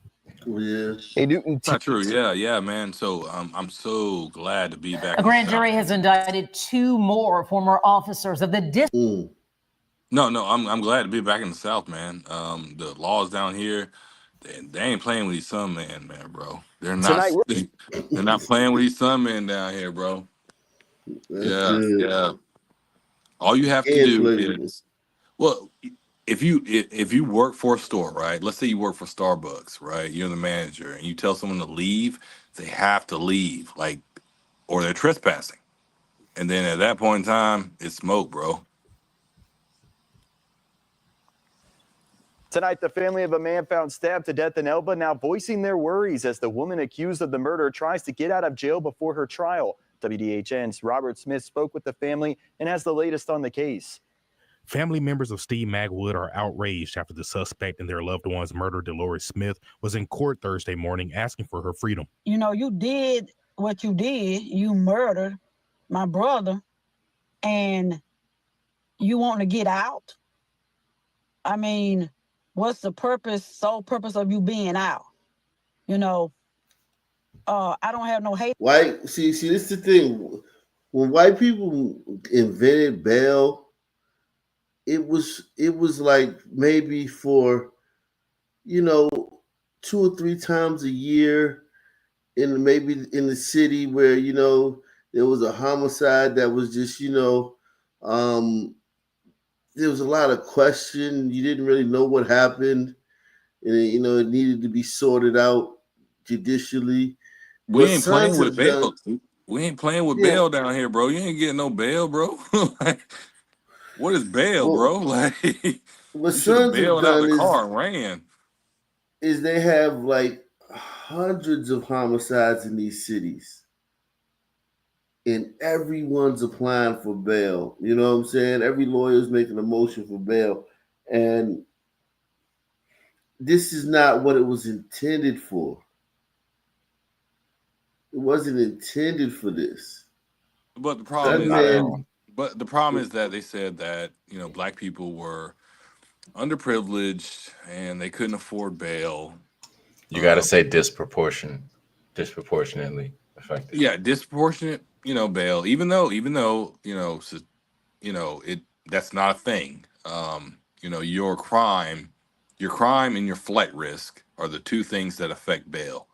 If you have violent crimes, your bail should be higher. Okay. If you have a flight risk, which means that you don't have an actual address, a lot of people don't have documented addresses. Okay. So if I can't actually go there, you don't get mail there. You can put anybody's address on your file. Okay. That doesn't mean you physically sleep there. So the bail system in and of itself is completely fucked.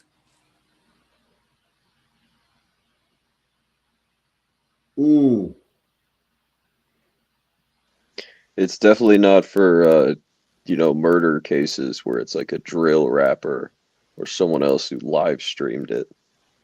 Well, hang on. Let's do a test, right? All right, I'm in the military, right? Oh, I got out of the military. I've had so many addresses.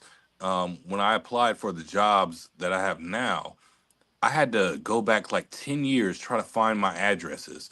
The only way I could find semi-accurate information for those addresses that I actually lived at, I had to go on Amazon to look at the packages for those addresses. So imagine, what they're requiring now, what they're not requiring now. You're not going to find these people. They have 8 different addresses they can apply to, and 8 different people they can say that, oh yeah, he lives here. Yeah, good luck. Wow. Yeah, this is just another thing that wasn't meant for Sons. I mean, what's the sole purpose of you being out? I don't have no hate in my heart for nobody, but she does not deserve to be walking. It happened in September when officers found Magwood stabbed to death at an apartment complex on Caroline Street in Elba. His sister says the last few months have been difficult without her brother and her roommate. He's not there anymore. I never see him again. We lived in the same house. And to hear the quietness where it was always noise coming from him, We my know. heart breaks every day. Information surrounding the murder is limited, and the family members say they are still searching for answers to questions after 3 months. We don't know why. And probably never will. Because he's not here to tell his side. His sister, who was the only girl with 3 other brothers, says her brother Steve was known as the comedian who always had you laughing. He was also a father with 2 children, a son and a daughter. There wasn't anything that he wouldn't do for nobody. Why do they always kill the comedian? There's a lot of people. I know, man. Because he's not fucking funny, man. It's the same script. It's the same script, bro. Everybody will give you the shirt off their backs. Everybody's funny. They wouldn't swat a fly off the wall, man. Like how man, look, I know a lot of dead people, but none of them were that fucking funny, man. Like They always smiling. And bringing cheer. there's a script, man. Hey yo, can you imagine what the Sun community would be like if these people were actually all like that? Like it would be like a utopia. Literally Wakanda. Literally Wakanda. Quite a thought.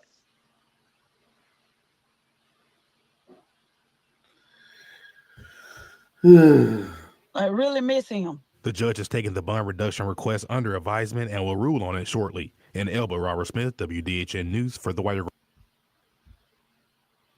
I mean, I will admit though, like if you're in their inner circle, they probably do have these qualities, but only if you're in their immediate inner circle. Yeah. I disagree. Yeah, exactly. You're in their. I disagree. You're in their immediate circle. They're gonna steal from you more than anyone else. Yeah, but they also be funny. You'll see. You'll right. You'll see the funniness. Yeah, and they'll kill for you. And the trait that like is like because these people are asking basically the news basically asking what are his most redeemable traits or what was his like what was give us the best you got like unload the clip about his personality and it's like he was funny you know what I'm saying right you know what I'm saying so that tells you a lot about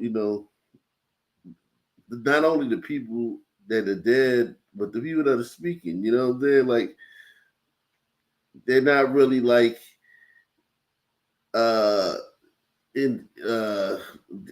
investigative of traits. You know what I'm saying? Like they're not really deep into looking into deep people that deeply. You know what I'm saying? Yeah, right. Or have the vocabulary to describe. You know what I'm saying? What they're seeing, and you know what I mean? No. The problem is though in the black community, you cannot speak quote unquote ill of the dead. You cannot speak ill of the dead. You can't say nothing bad about I noticed that. a dead person. Well, I mean, most people probably wouldn't think to do that, but I think the point is like just being able to describe more aspects of someone's personality, right, or their character. Like we just lack the ability to do that. Even if they were bad, I don't even think they could describe it well. You know what I'm saying? They would just be like, he's bad. Like you hear we talking about kids, these badass kids. That's it. Yeah. We don't have the thoughtfulness or the vocabulary to properly assess a person's whole personality. No, it's dishonesty, character. bro. It's generational program dishonesty, bro. Like we all know dead people, bro. We were sitting in that funeral home watching the pastor lie, and we all know this nigga wasn't shit, and no one stood up and said he wasn't shit. Like you stole my TV. I had to bail you out, and then I lost my bail money because you didn't go to court. Man, we all know these people, bro. But in the black community, we are not allowed to speak ill of the dead. If Adolf Hitler was black and he died, we couldn't talk bad about him. Yeah. Right. That's what I was thinking. It's cover for the shit they did. You can't say anything because it's a principle. Yo, do other groups do that? Do they like go to people's funerals and just talk shit about them? Is that a thing in other communities too? Or No, No, man, you don't talk Glacier shit. gliders, bro. Glacier gliders and Italians, actually everyone else but us, they don't say anything bad. They don't say anything good. They just shut the fuck up. They don't say nothing like, all right, man, That's my boy. That's my, brother. He gone. We're going to warn him. Okay. We're not going to pretend like he's going to heaven. We're not going to pretend like, you know what I'm saying? Like, right. we're not going to lie about this nigga life. Like, everybody else knows how to shut the fuck up but us, bro.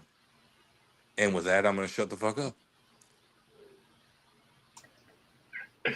True. Wow. Let's see what else is going on. Tonight, a Dothan man is behind bars accused of pretending to be an officer and forcing an elderly man to buy fake drugs. Police arrested Kentrell Magwood today after getting word about a man pretending to be an officer and scamming people. Investigators say that over the past 2 months, Magwood pretended to be a Dothan police officer and convinced a 65-year-old man that he needed to help with an undercover investigation and buy fake drugs. The victim would finally report the scam Thursday. The dude's about to Officers laugh. arrested Magwood today. He is charged with financial exploitation of the elderly and impersonating an officer. What? God has forgiven me, and I'm working on forgiving myself. Only on 6 tonight, a former drug kingpin and a white supremacist gang will be a free woman in a week. All of this because That's of racist. a historic act of And she's with the clemency by Sunman President now. Biden. Good evening And to she you. got I'm a Eric nigga. Von. Thanks for staying up late with us tonight. She's fully This is a redeemed herself. presidential privilege that most presidents take advantage of at the end of their term. In this case, he pardoned 39 people and commuted sentences for over 1,500 people, more than any other president has. And we discover that one of them happens to live here in Central Florida. Former drug dealer Jacqueline Hooker, known as Queen Bee, she's been serving her sentence on home confinement. Former drug no. dealer Jackie Hooker. Damn. She was doomed from the beginning. I'm telling you, man. Shit. Wow. For over 1,500 people, more than any other president has. And we discover that one of them happens to live here in Central Florida. Former drug dealer Jacqueline Hooker, known as Queen Bee, she's been serving her sentence on home confinement. New 6-year-old Baker sat down with her. How was that, Jarrell? I mean, you can definitely that's see not her, that man. prison has taken a toll, and what she once was is now something different. Now, Okay. she was sentenced to 13 years in prison 10 years ago, and now because of the president's pardon, she told me that she's been working to put her past behind her, and this early release could be the step in the right direction.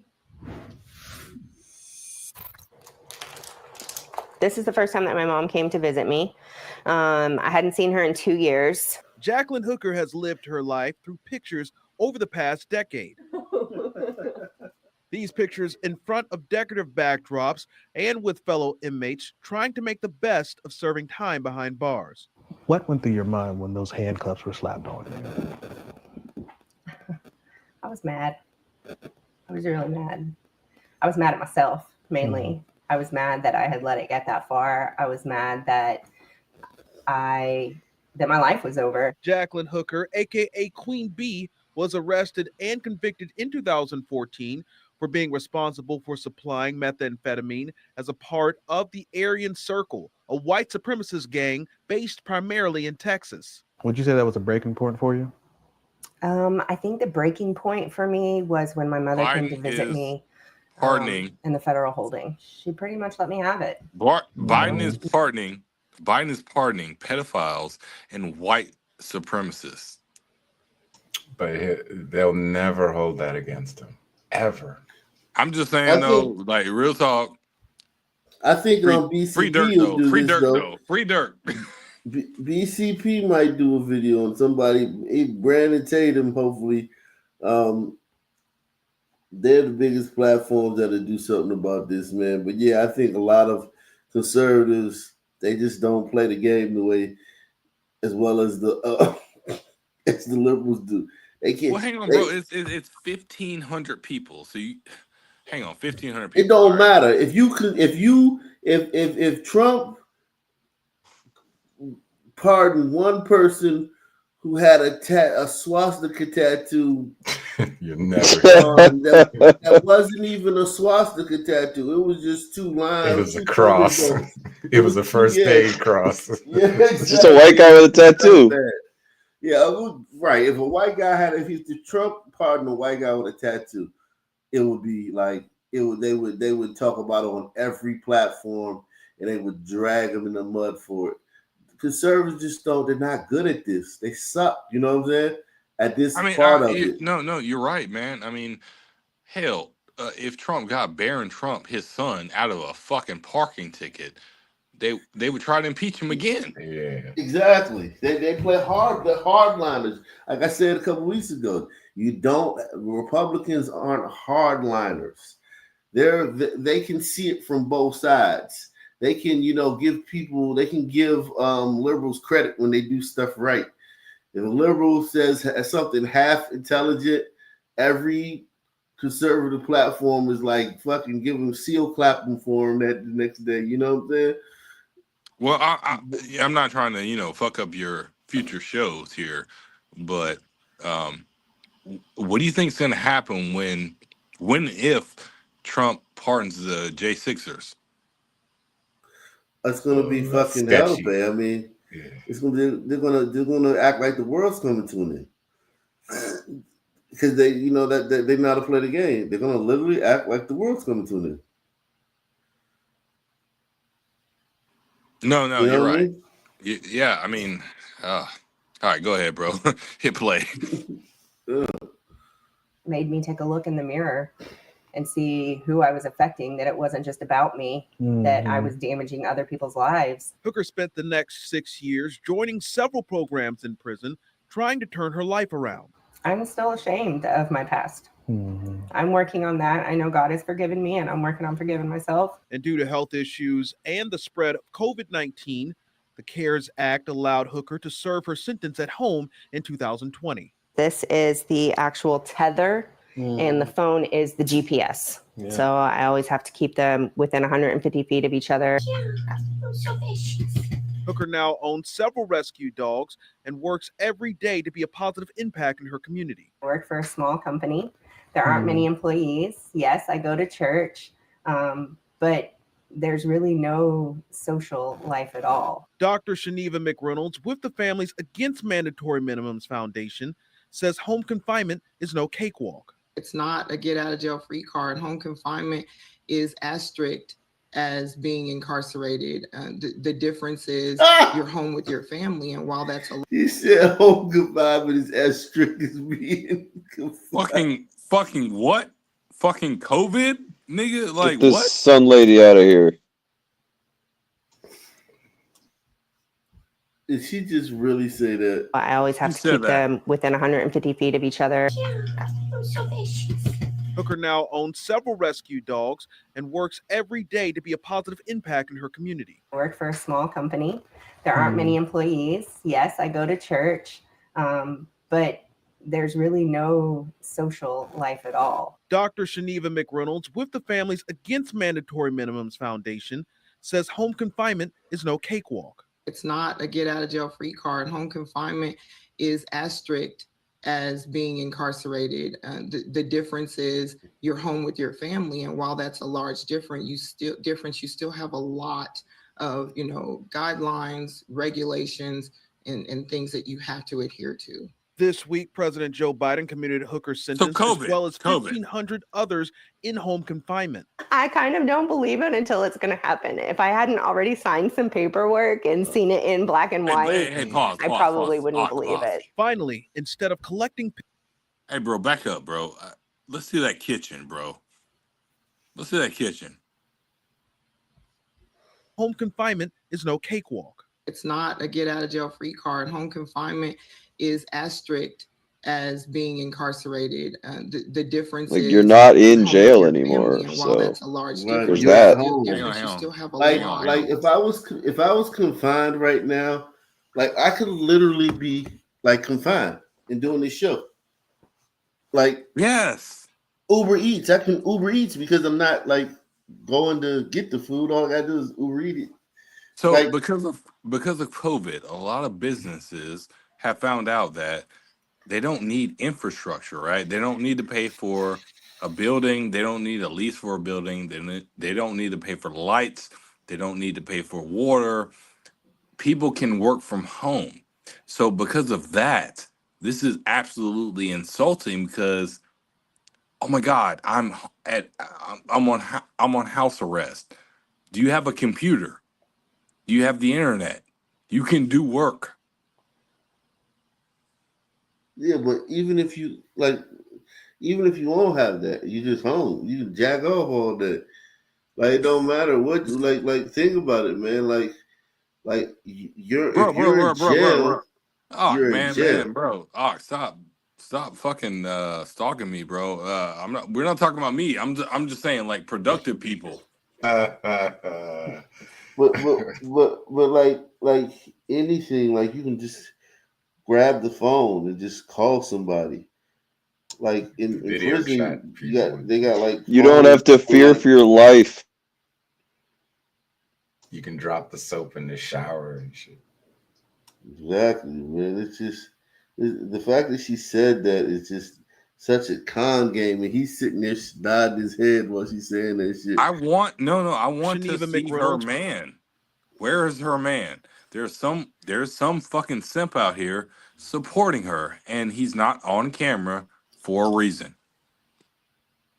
She kind of looks like a With the man. Families Against Mandatory I Minimums doubt she got a Foundation man. says home confinement is no cakewalk. It's not a get out of jail free card. Home confinement is as strict as being incarcerated. The difference is you're home with your family, and while that's a large difference, you still have a lot of guidelines, regulations, and things that you have to adhere to. This week, President Joe Biden commuted Hooker's sentence as well as 1,500 others in home confinement. I kind of don't believe it until it's going to happen. If I hadn't already signed Look at some that sink. paperwork No. and Look seen at it that in black fucking and white, sink. I Look probably at that wouldn't sink, believe that it. backwash. Finally, instead of collecting pictures, Hooker can actually celebrate the holidays, volunteer with her church, and create memories with no restraints. No matter how far gone you think somebody is, if they want to change, they will. They can. Don't just lump us all together and put us out with the trash. We have the capacity and the ability to be amazing people. Now, Hooker, along with the others, will be set free December 22nd. And Hooker says that even if President Biden didn't grant her clemency, her sentence would be over in July. She was part of a white supremacist gang. He's a good black man. Texas. How was that for you? Well, He can let me say tell you, Hooker I with have a straight face. interviewed white nationalists. Hold on. He And Hooker says says Hooker that with a even straight if President face. Biden didn't grant her clemency, her sentence would be over in July. She was part of a white supremacist gang, Jarrell, in Texas. How was that for you? Well, let me tell you, I have interviewed. How was that for you? I've also like those white supremacist gangs just doing drive-bys in the hood and shit. Like it's a black gang that they have beef with on the streets and shit. Like it don't mean nothing for him.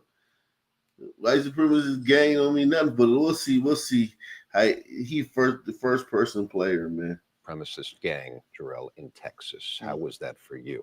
Well, let me tell you, I have interviewed white nationalists. I've also interviewed some convicted drug dealers as well. Wow. And she seemed like she was neither of the sort. She seemed that someone who's working very hard to put her past behind her. This is no joke, people. I mean, yeah, and if Trump had, he'd have been in tears. He'd have been like, "We're reverting. We're going backwards." Right. Hey, have you guys ever heard of Vidor, Texas? Vidor. No. What about it? All right, it's a sundown town I just stumbled into one day. Same thing. I think I've heard of it. It's like a meth fueled town. Yeah. Tell me about that. I don't know much. I think I just saw a video that said a lot of gang members lived there and they sold a lot of drugs there. Yeah. So allegedly, it was a white supremacist town. So I was in California. I was driving back to Alabama, stopped into Vidor because, I needed some Waffle House. And I checked in on Facebook and I had friends telling me that, oh, you're in a sundown town. You're not safe there. So that's kind of what I'm trying to, say to this fucking penguin shaped brother here. You know, it, it's not that fucking serious, man. It's not, you know. Sundown towns, Ock If knows you didn't about know this. anything, Ock knows about sundown towns. So, like, if you're black, you got to get out of the town before sundown. I was cool in Vidor, Texas.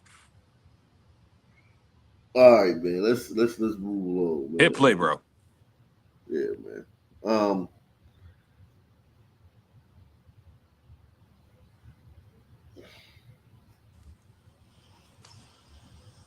White supremacist gang, Jarrell, in Texas. How was that for you? well, let me tell you, I have interviewed white nationalists. I've also interviewed some convicted drug dealers as well. And she seemed like she was neither of the sort. She seemed that someone who's working very hard to put her past behind her. This is no joke, people. I mean, if you didn't know anything about her past, she would be just as simple and easygoing as you and me. So it seems good to see someone like that finally get a second chance after So working for so long. racists aren't monsters? Nah, because Biden freed her. Biden freed her. They tell us what they stay on code. If this would have been a fucking conservative, he would have been like banging on Trump. Like he'd have been like, this is unacceptable, Trump. I mean, I'm usually with Trump on most things, but this right here was unacceptable. It was about There's no way liberals, they stay on code. There's no way you can pardon 1,500 people and actually understand the cases. 1,500 people and understand the cases. There's no way that happens. Yeah, it would have taken them a long time prior to this. But I mean, he has a Planning. team. And It's not they like didn't do that. Biden is looking over them. I mean, he's just Right. rubber stamping them, but he's responsible. He's responsible for whatever happens. It's like your name is on there. So, like, even whether you knew the exact case, whether you got a briefing or a summary of the case, you did it. You in charge for it. You responsible for it. You the president. Why are lives so easily taken and destroyed? And the ripple effect. It's not just that young man lost his life, touches so many different lives. An all too familiar cry and an all too familiar tragic scene. A 15-year-old boy in Milwaukee loses his life to gunfire.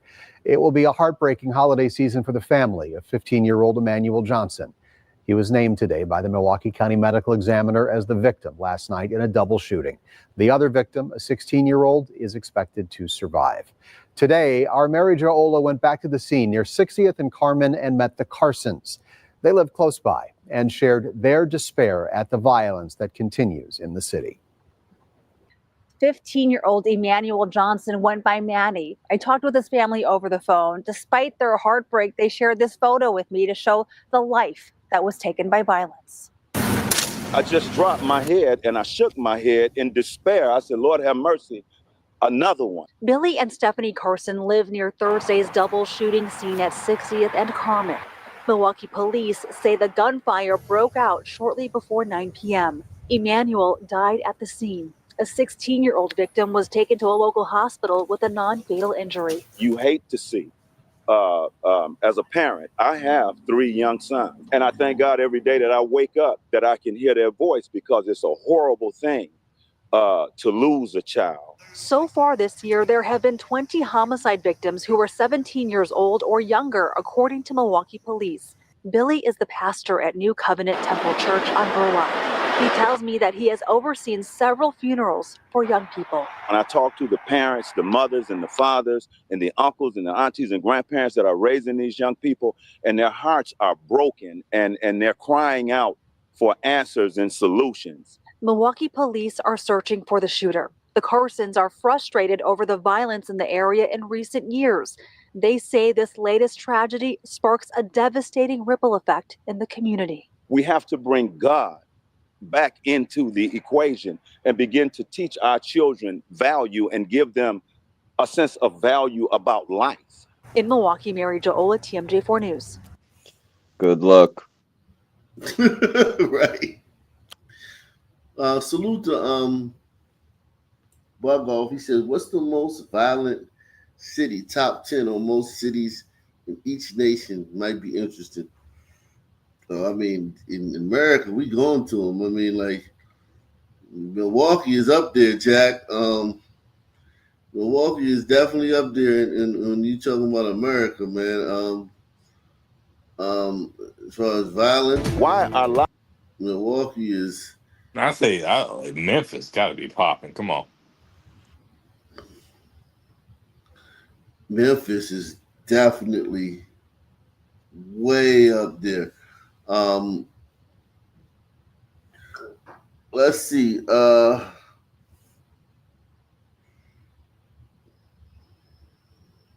What else is going on here in Milwaukee?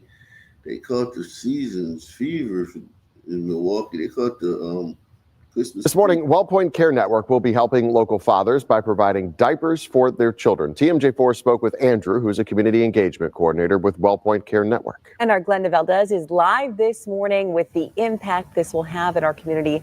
Really exciting news. Good morning, Glenda. Yes, good morning. I'm here outside of the WellPoint Care Network as they are hosting their second annual Diaper for Dads event.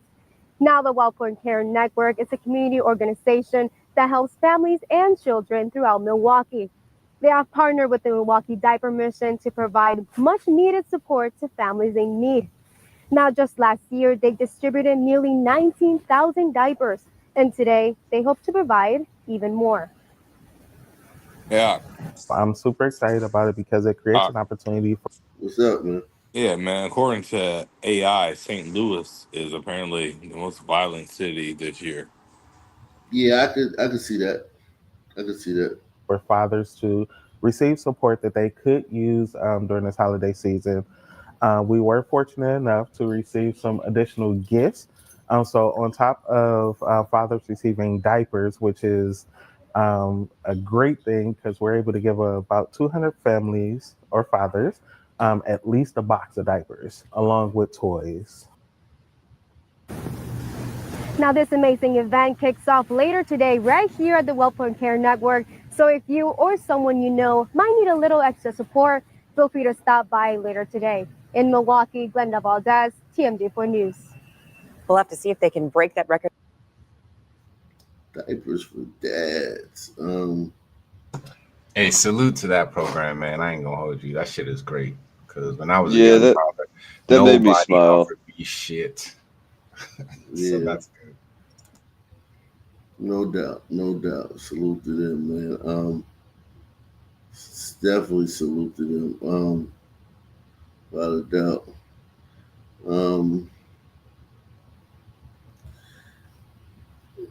Give me another city, man.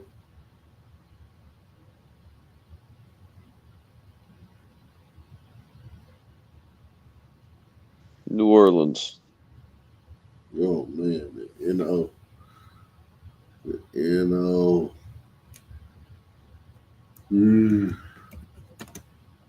that's one that's up there too.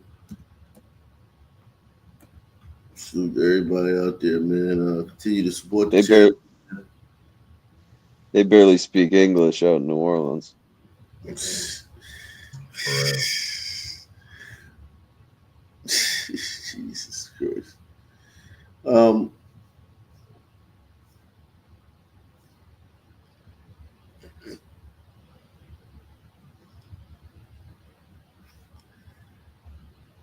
Let's see. Well, good evening. I'm Jacob Bradford. We're still following breaking news tonight. New Orleans police are investigating a deadly triple shooting in the Gentilly area. Here's a live look at that scene. Police say at least 3 people were shot, including one who died at the scene shortly after 7. Now, it happened at the intersection of Franklin Avenue and Madrid Street. Police say 2 of the victims are at University Medical Center for treatment. All 3 victims are described as adults, and their names have not been released at this time. And in Jefferson Parish, detectives in Harvey are investigating a triple shooting as well. Deputies say it happened around 8 tonight in the 1300 block of Palais Avenue. JPSO deputies say 3 men are all in critical condition. Their ages are not known, but details are limited in both of these shootings, and we'll be sure to update you as we learn more. In downtown New Orleans, part of O'Keefe Avenue.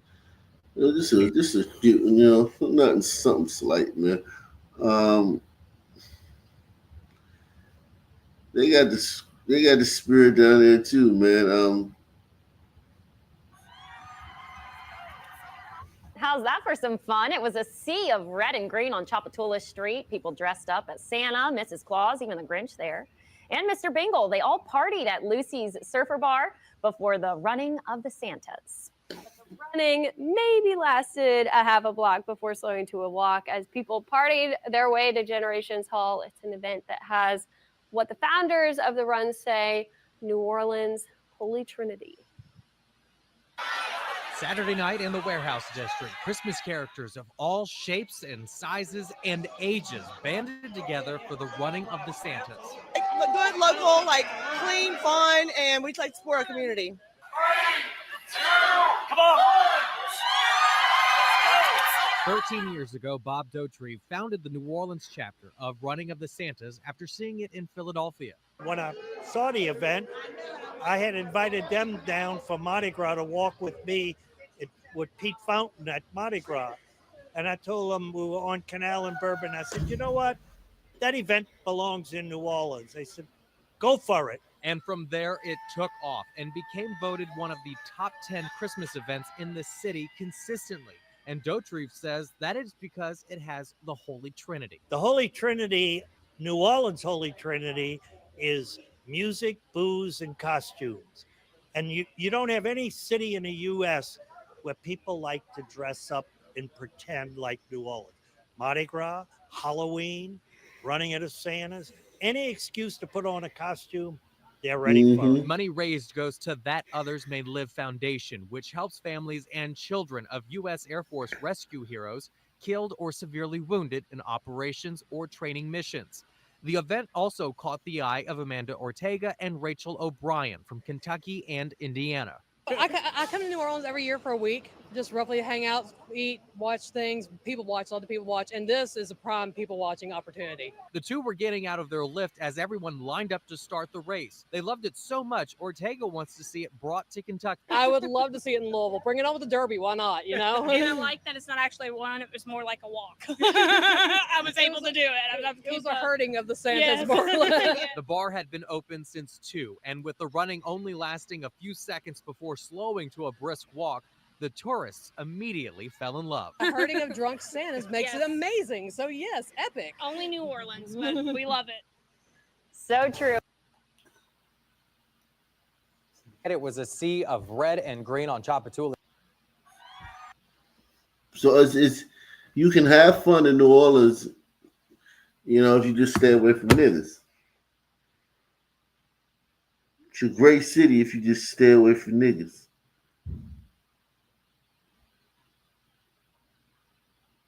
Say that about any city then. Well, I mean, if we're talking about vacation spots, right? Vacation spots. Yeah, that's why Carnival cruises are really cheap. Carnival. Orleans Carnival Parish coroner cruises are identifies the cheap. Smiggy. Carnival cruises are cheap for a reason. Orleans Parish coroner identifies a second victim police say died in a car crash with shoplifting suspects. Chris Joseph details the criminal history of the woman police say is responsible. Investigators say an alleged shoplifting case at Lakeside Mall turned into a brief car chase. Deputies say they ended the chase after less than a minute, and Janika Smooth later crashed her car into another vehicle. The crash killed West Jefferson High School students Samaj Morris and Giselle Smith. One of my teachers. Damn, that bitch. The fucking shoplifting whore. She was trying to get away. Yeah. after less than a minute, and Janika Smooth later crashed her car. So they were chasing her. They stopped it. Investigators say an alleged shoplifting case at Lakeside Mall turned into a brief car chase.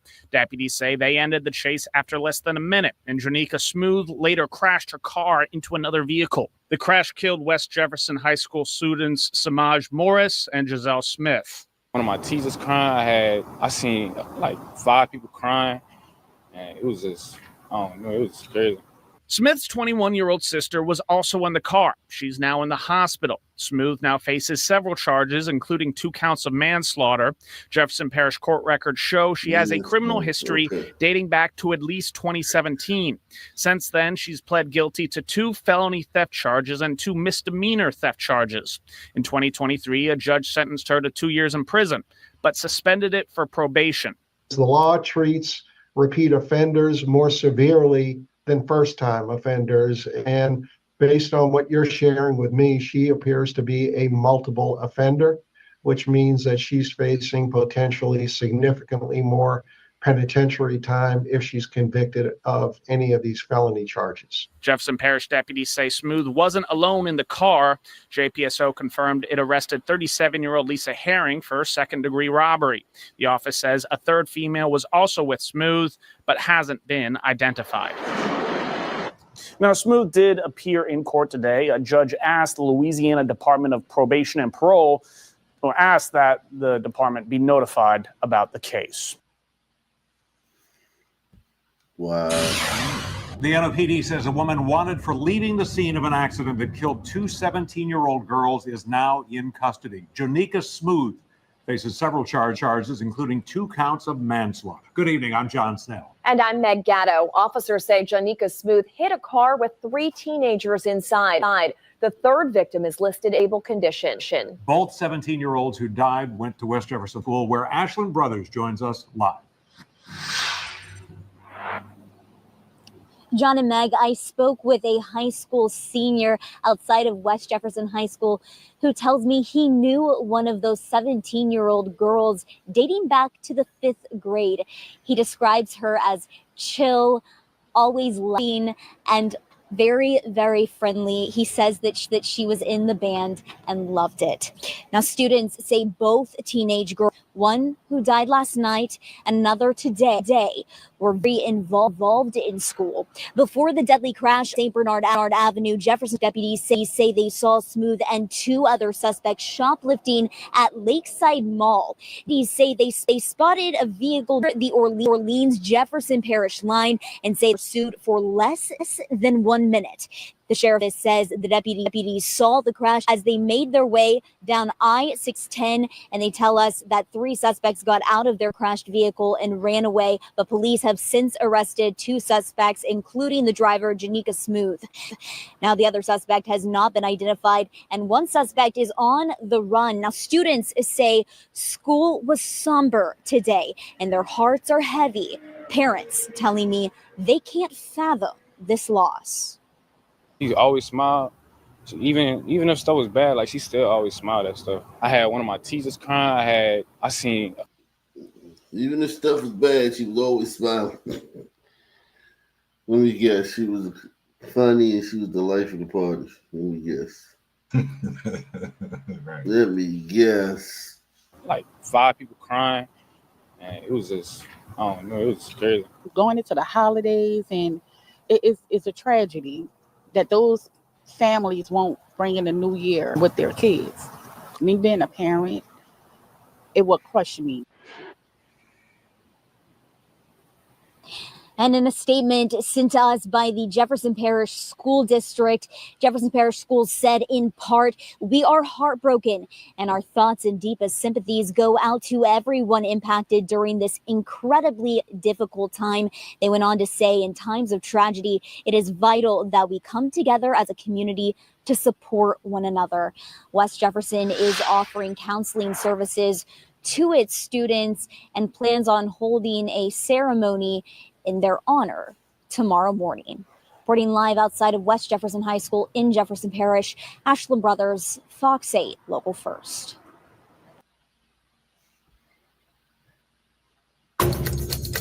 He put his hand.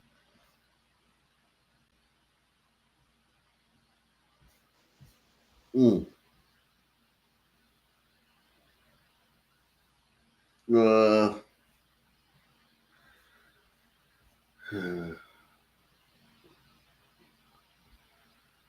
Good evening. Thanks for joining us tonight at 10. The breaking news update. The Clinton Police Department says 2 people are now in custody in connection with the death of an 18-year-old. Colin Riviello spoke with the Clinton police chief about that case.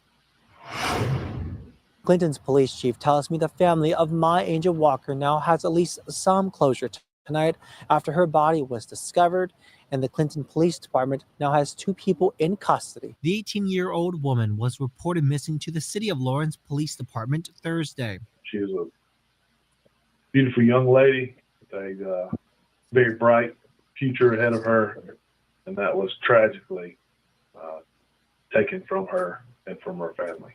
She was reportedly last seen in Clinton, but officials say their efforts to trace her steps led them to multiple jurisdictions, including Lawrence County, Greenwood County, and Newberry County. There's the investigators and the agents, they work hand in hand, work diligently together, solve it, and bring justice for My Angel. And that's just due to the partnerships and the relationships that were already established between the different agencies. SLED was also called in to help investigate, according to Clinton's police chief. After a day searching, officials announced they had discovered Walker's body and charged 2 people in the case. 19-year-old Malachi Presley was arrested Friday and charged with murder and possession of a weapon during the commission of a violent crime, according to Clinton officials. 19-year-old Taylor Kynard was also arrested and charged with accessory after the fact in connection to the case.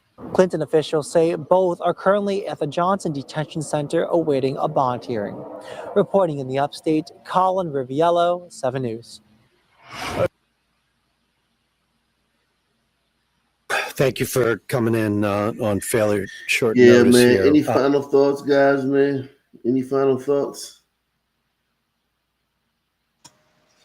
Thanks for letting me speak on your platform, Mark. Yeah, salute. Yeah, man. How long you in on this for? To Tuesday. Okay. All right, man. Take it easy, man. Appreciate you. Salute to you, bro. Same black time, same black channel. Out of here. Peace out. Salute.